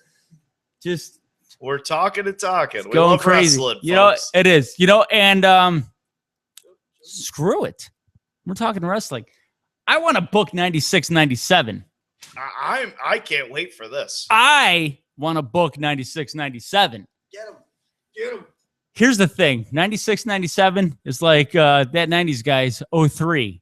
I just get the old face every time I think about 96, 97. And I'm not talking about like leading up into 1998. You know what? Listen, I'm not going to talk about what happened with Shawn Michaels losing his smile. I'm not going to talk about Sid being the champion at the 11th hour. I'm not going to talk about any of that. I'm not going to talk about Vader supposedly having a subpar match. Vader never has a subpar match. Have you ever watched the New Japan Pro Wrestling match? You haven't seen all the blood. That guy wrestles with his eyes popped out. Mm-hmm. That don't happen. That's a 300+ pound man doing 400 pound. 400+ pound man doing a backflip off the top rope. That is called a fat salt, my friends. If you know what a fat salt is, it's like ringing the dinner bell in front of Jenny Craig workout centers. That is right. What is it? But you all didn't vote for Vader and Yeah, Harley so- Race a so few weeks screw you ago. guys. So yeah. There, the fucking pricks. But anyway, I am redoing 96, 97 right now, starting from whatever point I want to. I'm going to let you set this off, and I'm going to freestyle it. Professor, give me a big moment in 1996, a groundbreaking WWF moment in 1996. I am going to go from there for the most part, give or take a little bit. Formation of the DX was huge. Well, no, that was 97. That was 97. So Yeah. 96. Oh man, I'm trying to think. Talking about the outskirts of the new generation. The Iron Man match? The Iron Man match. Yeah, that was a pivotal moment in 96. The Iron Man match is really the one that pops out in my mind when I think 1996. All right. You know what pops out of my mind in 1996? Shit. That's what pops out of my mind in 1996. Well, you got to go back and watch the Iron Man match one more time then. I will. And you know what? The best 4 counts that ever happened in 1996 happened in that match. Nothing else, in my opinion. And this is my this is my 98. This is my 99. Oh, this is my 02, 03. This is this is my summer of punk. This is my yes movement. 96, 97, to me, greatest time in wrestling at all. And I was coherent enough. This is before my cocaine days in 99. To figure this all out. I mean ECW, WCW, Empire State Wrestling, WWF. At the time, I just lived, ate, and breathed wrestling. Yeah, you didn't think I knew about that shit. Yeah. He said Empire State Wrestling. That's great. So 96, the Iron Man match. And Professor, indulge me, who won that Iron Man match? It was a draw, and then they went. Gorilla Monsoon demanded that the match continue, and Shawn Michaels won the match. And this is where I reset everything. Shawn Michaels does not win the Iron Man match because it wasn't even a sold-out card in 1996. I know this shit, my friends. I can tell you what. You want to know what? Their big event at the Alamo Dome was a blacked-out San Antonio pay-per-view because they needed the bodies in the Alamo Dome. Wow. This is my time period. This is my shit. This is I feel like Katy Perry right now. I'm just so fucking sweet because I know this stuff. Shawn Michaels does not win that event. Bret Hart wins that event. Bret Hart takes the title in through 1996. Bret Hart makes us forget about Big Daddy Cool Diesel. He makes us forget about the knee walking. What's that guy's name? What's his name? The crazy president guy? Bob Backlund. Knee walk your ass right out of the WWF in 1996. We don't need you. Nikolai Volkov, take your pennies t-shirt. Get the hell out of here. We don't need you. We don't need any of that cartoony shit. You know what, Max Moon, if you're around with your damn wrist lock, we don't need you either. We're talking Bret Hart winning the title in the Iron Man match. And he goes on and retaining the title through the Iron Man match. You know what that says right there? Bret Hart never films Lonesome Doves. Sid never is the master of the universe. Are we live? Shit, I fucked up. We're live, man. I am the ruler of the world. We don't get any of that crap. None of that crap. Vader doesn't smack that hell out of a Kuwaiti TV show host. We don't get any of that stuff. Or crushes Gorilla Monsoon. We like that, even though I like Gorilla Monsoon. We like that. You know, we get after that moment in 1996, we get Bret Hart keeping the title, getting booed. The seeds are planted. Stone Cold Steve Austin wins the King of the Ring tournament because the click was so sweet. Was it really? No, it wasn't. The best stable that never was. I mean, everybody loves the click, but did anybody ever see the click in the 90s? No, I mean, fuck the click. It was a known thing, but it wasn't. You know what? You know what it was like? It was like a girl squirting. When you were in high school, I think I saw a porno of that. You only come across a few. You only come across a few. Most of them are liars because it's pee. they're pee. Yeah, it's pee. Yeah, I don't want to comment on that too much, but it's you try to tickle the pickle of You ain't tickling my pickle. Only girls could do that. Military Press Wrestling has gone extreme. Hold on. I got some music for that. All the kids are sleeping now, so we go rated R. This is Raw's War Hour 2. Are we going to be a superstar? We will say more than ass, damn, Are and we hell. going to be rated R superstars?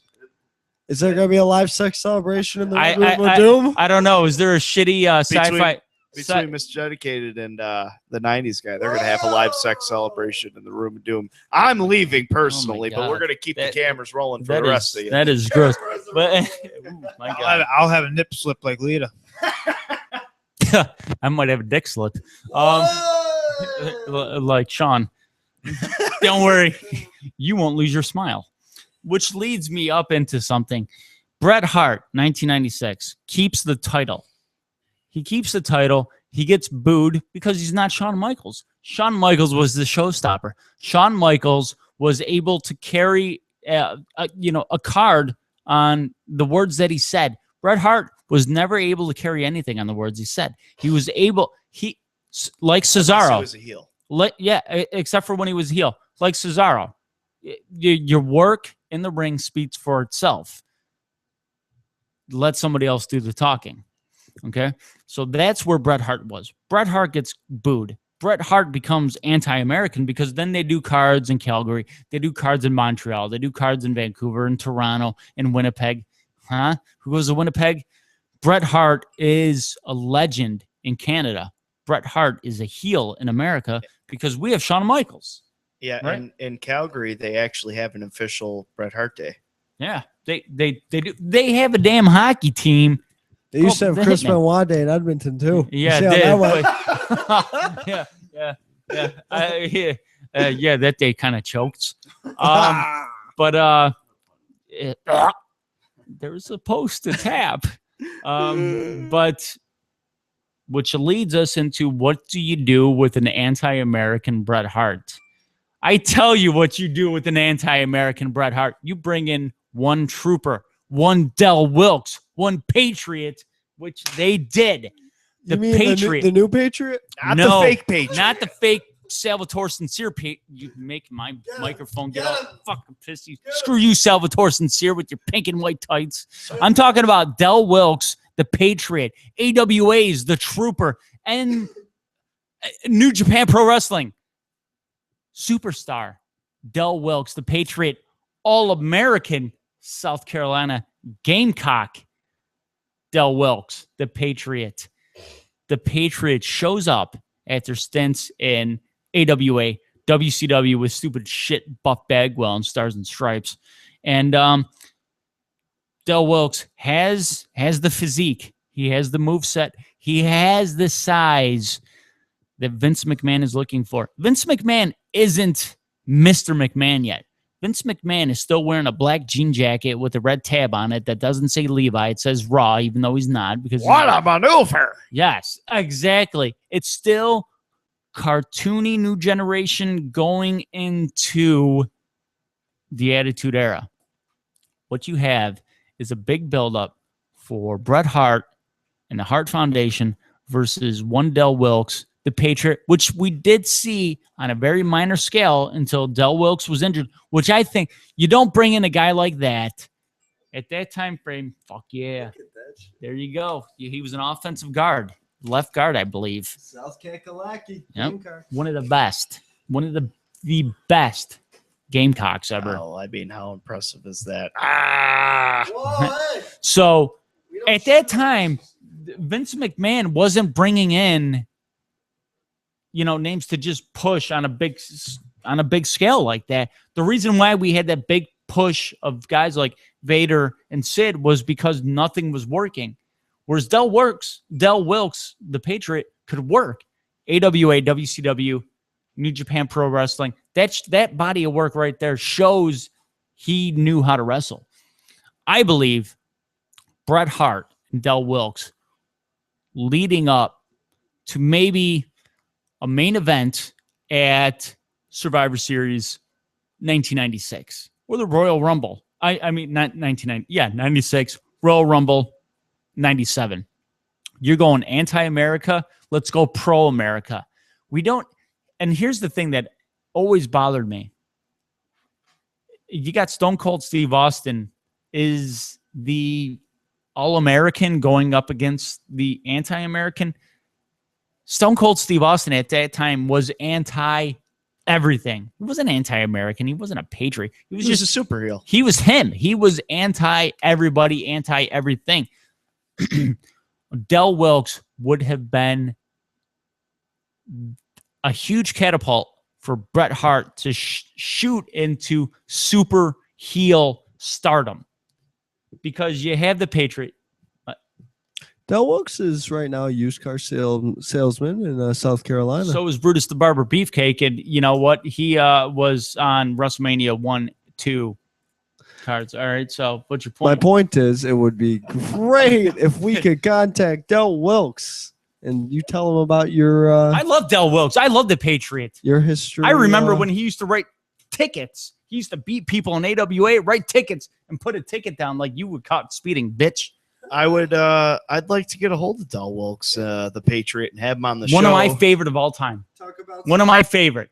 He's not that good. Oh, wow. Wow. Neither is your cardio. Yeah, Del I Wilkes. see it. Wait, Mr. Dedicated here couldn't imagine having the cardio that you have and had. Yeah.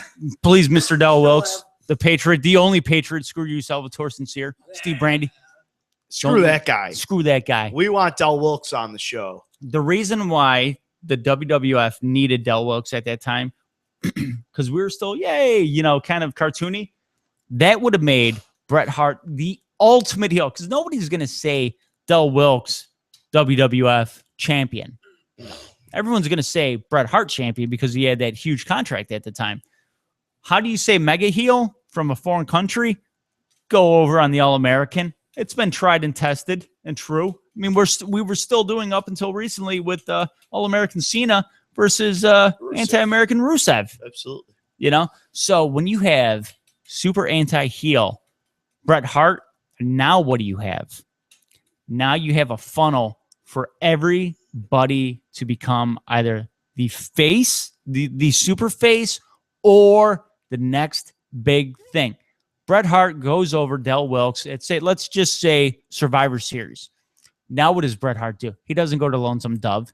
He goes on to the Royal Rumble. Maybe in your house in there with maybe, the Patriot again, but leads up to another superstar at that time, Ahmed Johnson. Because this is going into the time period of not super long-term feuds. Bring me a big guy, I'll knock you off. Ahmed Johnson, Pro River Plunge, Mississippi, Pro River, Mississippi. He's going to step up. He's going to get knocked down by Bret Hart. Who else is going to step up at that time? Who's another big American? Who's another big name? Goldust. Goldust, freaky Goldust, the American Dream, Dusty Rhodes. We're going to get a hybrid Goldust American Dream. He's going to go up against Bret Hart, who gave some great matches. If you watch Shawn Michaels and Goldust from that time period, when Shawn Michaels was feuding with Goldust for that very short amount of time, great matches. Great matches. I watched them on VHS at that time. They were putting in great work. Goldust, not as good as the Goldust of now, but character-wise, Goldust was great. Could you imagine ahead of his time? Could you imagine Goldust coming out as the American Dream Goldust? The American Goldust? And just making a mockery? Draped in a freaking American flag, red, white, and blue face paint. Yes, and getting knocked down again by super heel Bret Hart. Now, who's left at that time? The Road Warriors, they're too busy with Jim the Anvil and the British Bulldog. So you don't got those faces. Del Wilkes is done. Bret Hart knocked off Del Wilkes. He knocked off Ahmed Johnson. He knocked off Goldust. Who do you have this whole entire time leading up to it? Hulk Hogan. No, he's down in Georgia. Who do you have? X-Pac. No. Austin. There you go. Austin. One Stone Cold Steve Austin. Who does Steve Austin have to go through? He goes through Owen Hart. Owen Hart, yeah. He goes through Brian Pillman in a very long feud, which you can crossbreed the Pillman Austin feud with Anvil and Bulldog, the new tag team, the power tag team, going up against the power tag team of the Legion of Doom. You can't have Owen and the Bulldog going against the Legion of Doom. You need two big guys to counteract two big guys. So now what does Austin do? Austin goes up against Owen. Austin goes up against Brian Pillman. Austin doesn't have to worry about the Anvil and the Bulldog, but he might. So what do you have for one pay-per-view? One in your house? Bret Hart and Austin and the Legion of Doom versus the Bulldog, and Jim the Anvil, and Owen Hart. You Foundation. have your first kind of collision. Then what does it do? It leads up to Bret Hart saying the whole time, you're not worthy.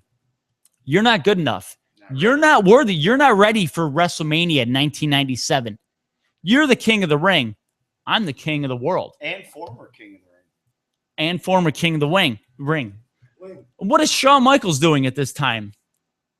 He lost his smile. Fuck him. Lost his smile. He's fighting The Undertaker. He's fighting Vader. Fighting himself. He's fighting Sid. He's fighting Sonny. He's fighting Chris Candido. He's fighting himself. He's fighting himself. In reality. Because at that time, yeah. So he's fighting The Undertaker. He's fighting Sid. He's fighting Vader. Shawn Michaels is the little guy that's going up against the big monsters. He's proving himself. He's going, give me the biggest guy out there. I want to be the biggest performer. Give me the biggest guy out there. So I'm going to go up against all the big monsters that the WWF has. Mankind. Throw Mankind in there with the Undertaker, with Sid, with Vader, and Shawn Michaels. And you have your whole B show. There's your B show right there. Because your A show is Bret Hart standing King of the Mountain, the original Double J, Bret Hart, right? Because Double J means BH. Steve Austin, he fought through Owen Hart. He fought through Bret Hart's little brother. He destroyed him. He hurt him. Maybe he knocked him out for a little while. Now, who do you get to have some redemption? Who does Bret Hart bring in that knows Steve Austin more than anybody else? Brian Pillman. Brian Pillman, tag team former partner. former tag team partner, and we get a nice long feud. We get a couple in your houses. We get a Royal Rumble. We may get whatever the other card. I think there were two cards at the time between the Royal Rumble and WrestleMania. So we get two cards. There was the fatal in your house fatal 4-way. It was Vader versus Bret Hart versus Undertaker versus Austin. It was Vader, Hart, Taker, and Vader, Hart, Taker, and Austin. Yeah. And then there was one after that. So we get that. So we get the B card, guys. We get The Undertaker. We get Mankind. We get Sid. We get Vader. We get Shawn Michaels. It's like Beauty and the Beast. And now we're leading up, finally, the pay-per-view before WrestleMania.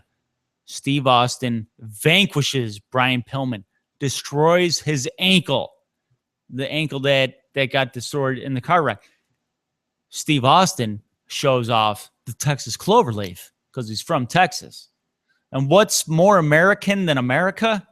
The only thing more American than America is Texas, because Texas is the rebellious spirit of America, and Bret Hart is the ultimate rebellion against America. So who do we have leading up into WrestleMania? We finally get Steve Austin versus Bret Hart.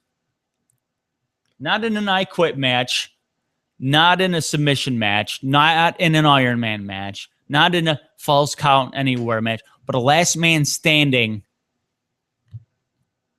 Anybody can interfere. You know why anybody can interfere? Because Shawn Michaels just vanquished all the giants. He vanquished The Undertaker, Sid, Vader, Mankind, Goldust came in, the Legion of Doom came in, Ahmed Johnson came in, the Bulldog came in, Jim the Anvil came in, Pillman came back, and Owen Hart came in.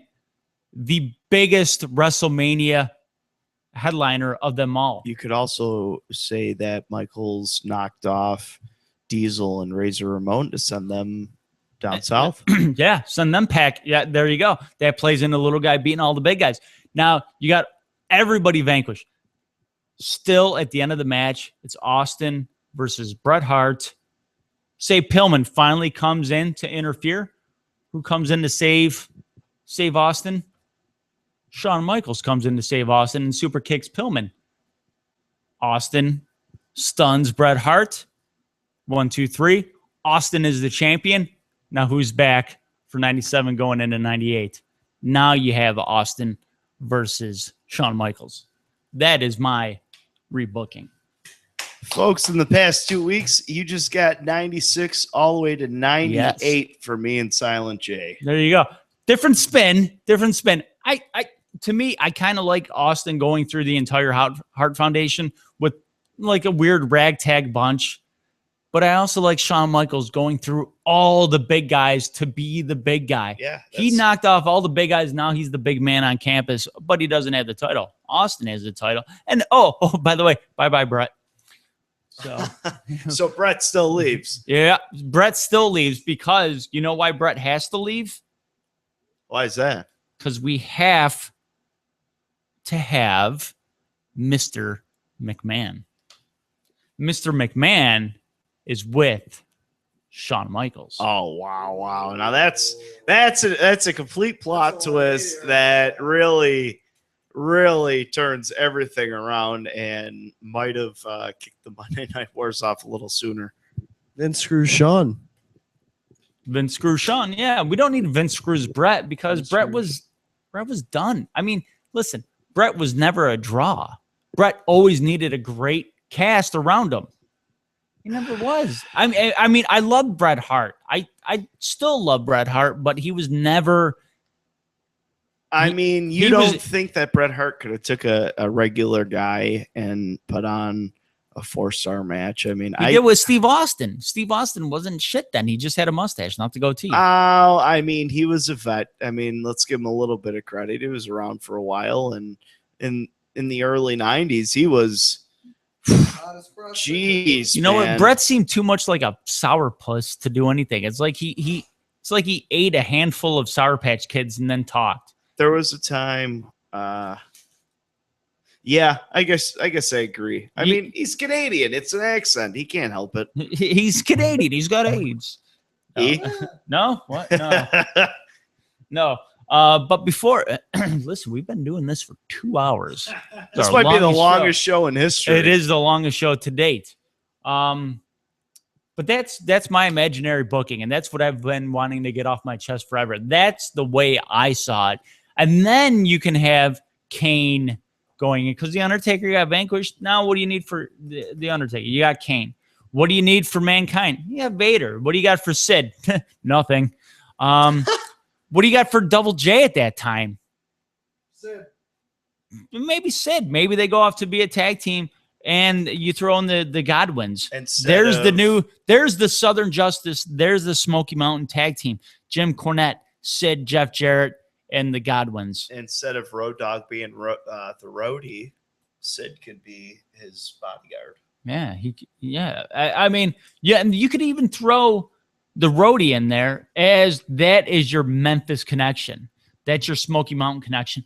You also, at that time, had the ECW takeover of Monday Night Raw. So now you have Stone Cold and Shawn Michaels. That's your headliner. You still have remnants of the Hart Foundation. You still have the remnants of the Legion of Doom, Amen, Goldust, stuff like that. You have your Memphis connection. You have your ECW takeover.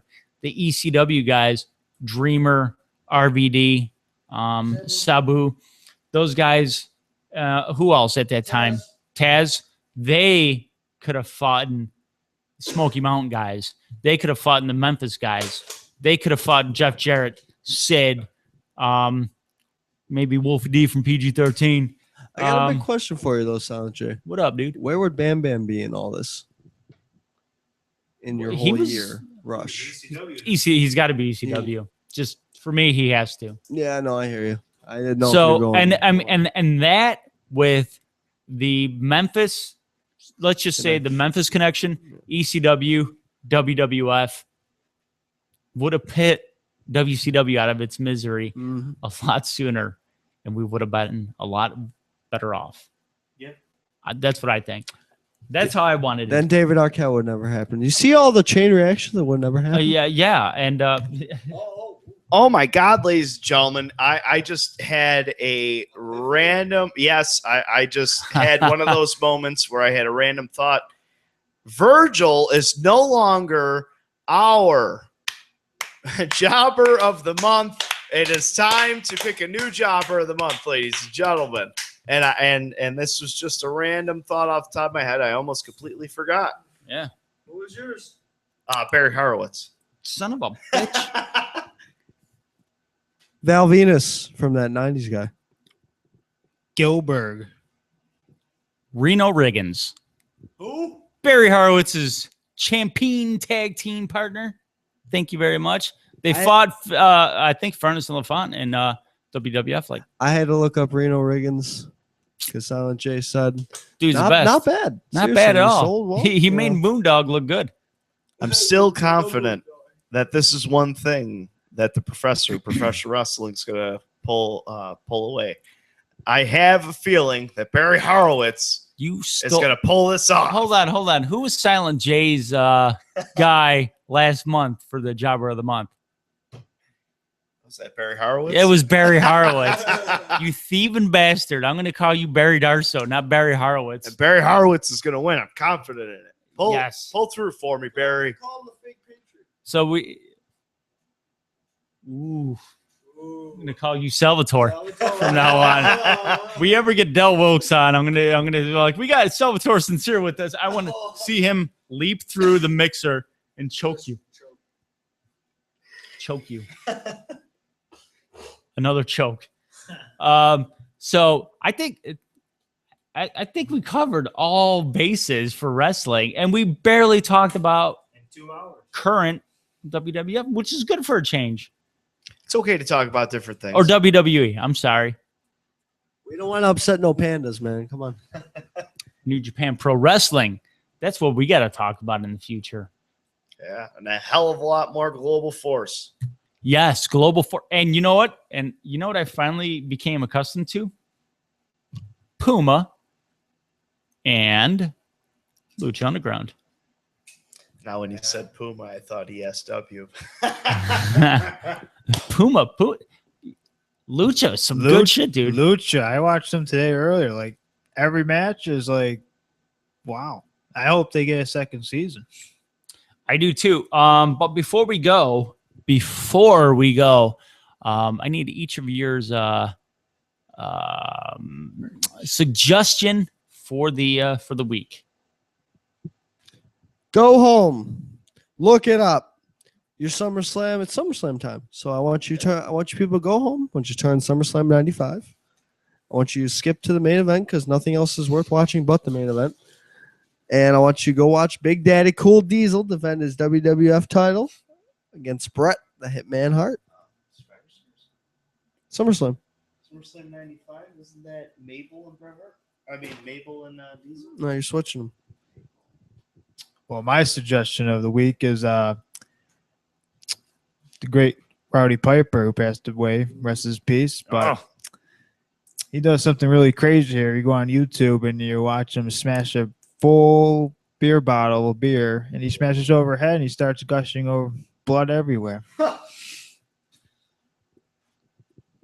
And my suggestion of the week, ladies and gentlemen, is going to be, one second, because now the 90s guys got me all caught up in something. You don't know already? I had something picked out and I completely forgot. I'm going to go with, how about we go with The Rock versus Brock Lesnar at SummerSlam 2002.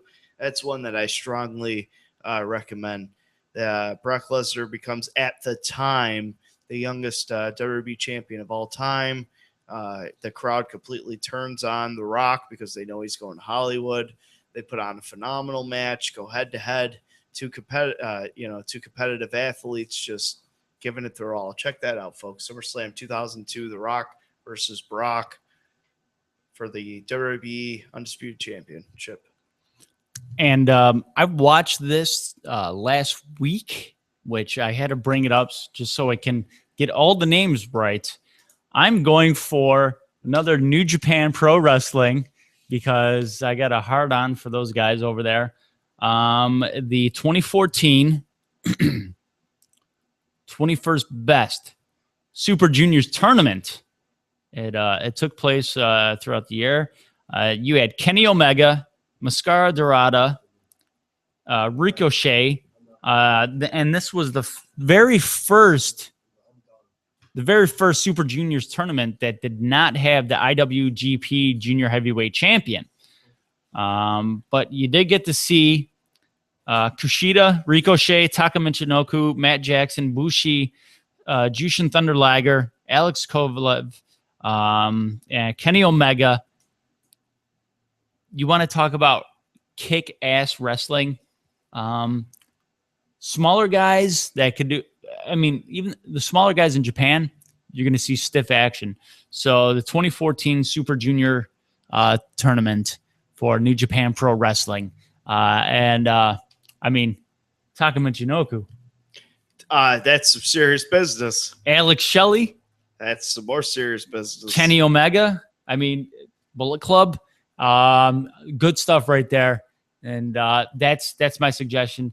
And just like everything else for New Japan Pro Wrestling, you could see on YouTube from somebody. It might not have any audio because it might have some copyright infringements. But you get to see some kick-ass wrestling.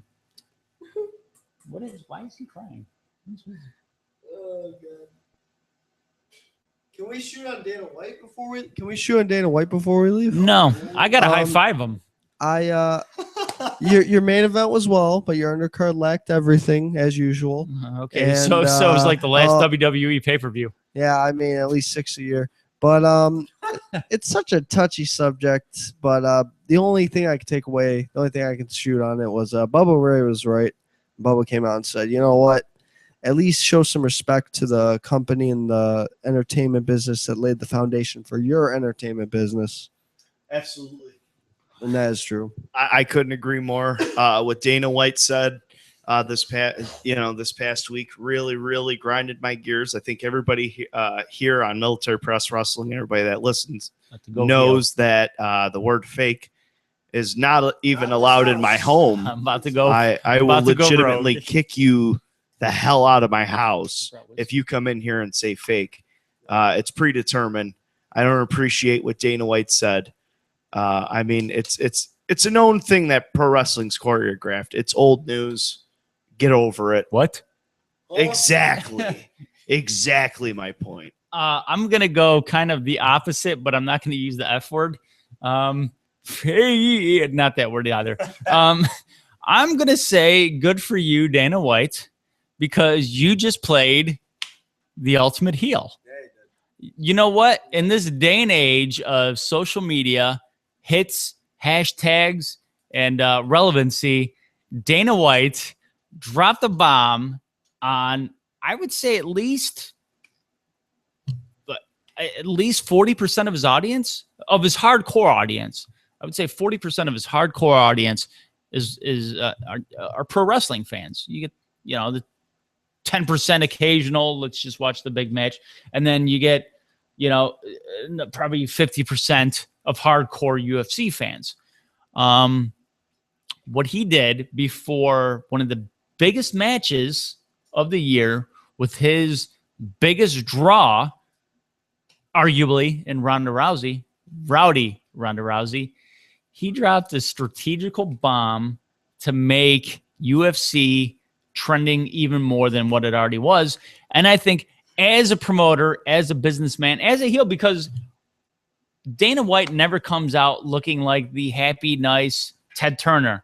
He's not the, I'm just glad to be here promoting these guys. He is, I mean, and if he's a he was a boxer. He is Dana White. He is a tough guy. Dana White is a joke, in my opinion. He asked Tito Ortiz to have a sparring match once. Excuse me, Tito Ortiz would have dusted his ass. But that's the thing you forget. Dana White was a boxer. That means shit to me. Tito That's Ortiz sucks. man. Ken Shamrock Tito Ortiz beat Ken Shamrock 3 times in a row and damn near hold ended on. his career. Please don't ever come on Military Listen, Press Wrestling again and say Ken Shamrock is better than Tito Ortiz, because I literally just gave you facts. 3 fights, Tito Ortiz 3-0 over Ken Shamrock. But- Please and thank you. And you ever say that shit on Easter Island? Tito Ortiz's fucking twin brothers are gonna pop out of the sand and beat you up. It was like one of those big stone heads on Easter That was Island. a laughable thing said by Mr. Dedicated. Well, you know what the other laughable thing is? His name. You know it's laughable? Tito Ortiz. That's Look it. where he is now. What?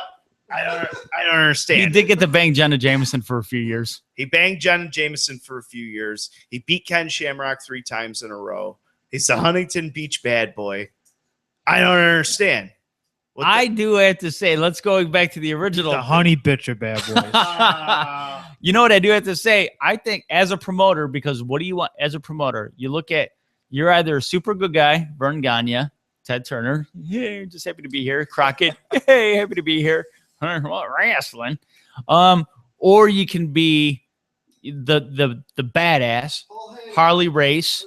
What's the name? WCCW, Fritz Von Erich. Hart. Paul Lee's the crazy one. Vince McMahon, the bad one. Dana White is I'm not going to say he's a character, but he portrays his moniker to the T, to what he's supposed to. Because look at boxing promoters. Look at Bellator promoters. Does anybody know who is the promoter for Bellator? No, but I could tell you that I think Dana White, and I almost feel like it's not a secret. Dana White wishes he was Vincent Kennedy McMahon. Yeah. I think Dana does. You know what? I love pro wrestling, first of all. I'm wearing a fucking goddamn Andre the Giant t-shirt in 2015 as a 36-year-old man and a two-time Time Magazine Person of the Year, and I spread democracy like mayonnaise across the middle. These bitches. Damn. But I gotta say, Dana White is exactly what he should be. He is the face of his promotion, and I think I'm pretty sure he has more money than Vince McMahon. He's the second-rate Vince McMahon. He has more money than him. Dana White's a joke, in my opinion. You could never ever sway me to think otherwise. No, I'm not trying to sway your opinion, but I think here's the thing. You know what Dana White set out to do? Become a talking point, become a hashtag, and look, he a week later almost, and he accomplished it. So I have to say, I just, as a businessman, as a marketing individual, like I've said, I love marketing. He did what he set out to do. I was gonna say, as a businessman, love it all. As a wrestling fan, I tell you I'm what, as a very wrestling angry. as a I'm wrestling not fan, happy. as a wrestling fan, you know what I want to see before I die? Dana White versus Vince McMahon. Triple H versus Dana White. Yeah, they even better. With Rousey and Dana White. I'll put my money on Paul Levesque. I would say Triple H and Stephanie versus Dana White and Ronda Rousey at WrestleMania in Dallas. That would be. You want to sell out that card? You want to sell it 102,000 seats? That'll do it right there. Here's my question, and this is going to be my last question. I didn't say who'd win. Here's my question. How does Dana White feel that Ronda Rousey tweeted earlier in the week that after she retires from UFC, she'll most likely become a WWE super diva just to piss off Dana White? I think as a businessman, he has to give her props. As the promoter, I'd be pissed. Just like Chael Sonnen. Look, Chael Sonnen was one of the biggest draws at UFC at one time. And what is he doing now? He's the announcer the commentator for Global Force Wrestling. He's got a great voice. I mean, why not? He does. He's a great guy. Claiming to be the heir to Piper's Pit, but that's for us, you, and the internet. So, but I say before we wrap things up, I say everybody out there in internet land, give the professor a big hug, because I think he's Dana White'd out. I can't stand Dana White. I never could stand Dana White. And I prefer to never talk about Dana White on Military Press Wrestling again, because I think that Tito Ortiz back in the day could have kicked your ass, let alone I could kick your ass, Dana White. Look at the size of me. I kick your ass, Dana White. You want to spar? I'll kick your ass. And a big surprise next week's guest, Dana White. I wish. No, in all actuality, next week, we're working on Wolfie D from PG-13. Former Nation of Domination member. That's right. But before we go, I want to say everybody out there listening, in the future days ahead on iTunes and Podbean, YouTube, however you pirate this. I know Podcast Addicts and Podbean, not Podbean, but there's another fucking like Pod Direct and Podcast Addicts. I know who pirates our stuff because I saw our stuff on Podcast Addicts. I never authorized that stupid app to fucking promote our shit. We don't get numbers from that. Fuck you. We're being stolen already? Wow. I seen that because somebody at my work has that. Because I steal stuff. I steal Cole Cabana's The Art of Wrestling. You don't want to say that. I steal it. You know what? I also steal Jim Florentine's show, Anthony Cumia's show, Opie and Anthony, the Joe Rogan Experience, Steve Austin show at least. What the fuck? Weird Medicine, and the Ross Report. I steal plenty of podcasts. What I don't like to see, MPW, Military Press Wrestling, getting stolen. We're being stolen. We are now officially a wrestling entity when you're being stolen. Isn't it a good thing we're being stolen, though? No, we don't get the numbers. But we're being hurt, damn it. We're being hurt. Now I feel like Dana White and Vince McMahon and Antonio Inoki. Oh, take our stuff. Give us the I tune in on the line. You watch direct, okay? Military Press Wrestling and Nokia Antoni says so live from Peru. He's from Peru, right? I didn't know that. Yeah. Antonio Inoki, one of the biggest Japanese legends of all time in wrestling. From Peru. God damn. Makes my heart go sour. I feel like Mr. Dedicated in the weight room.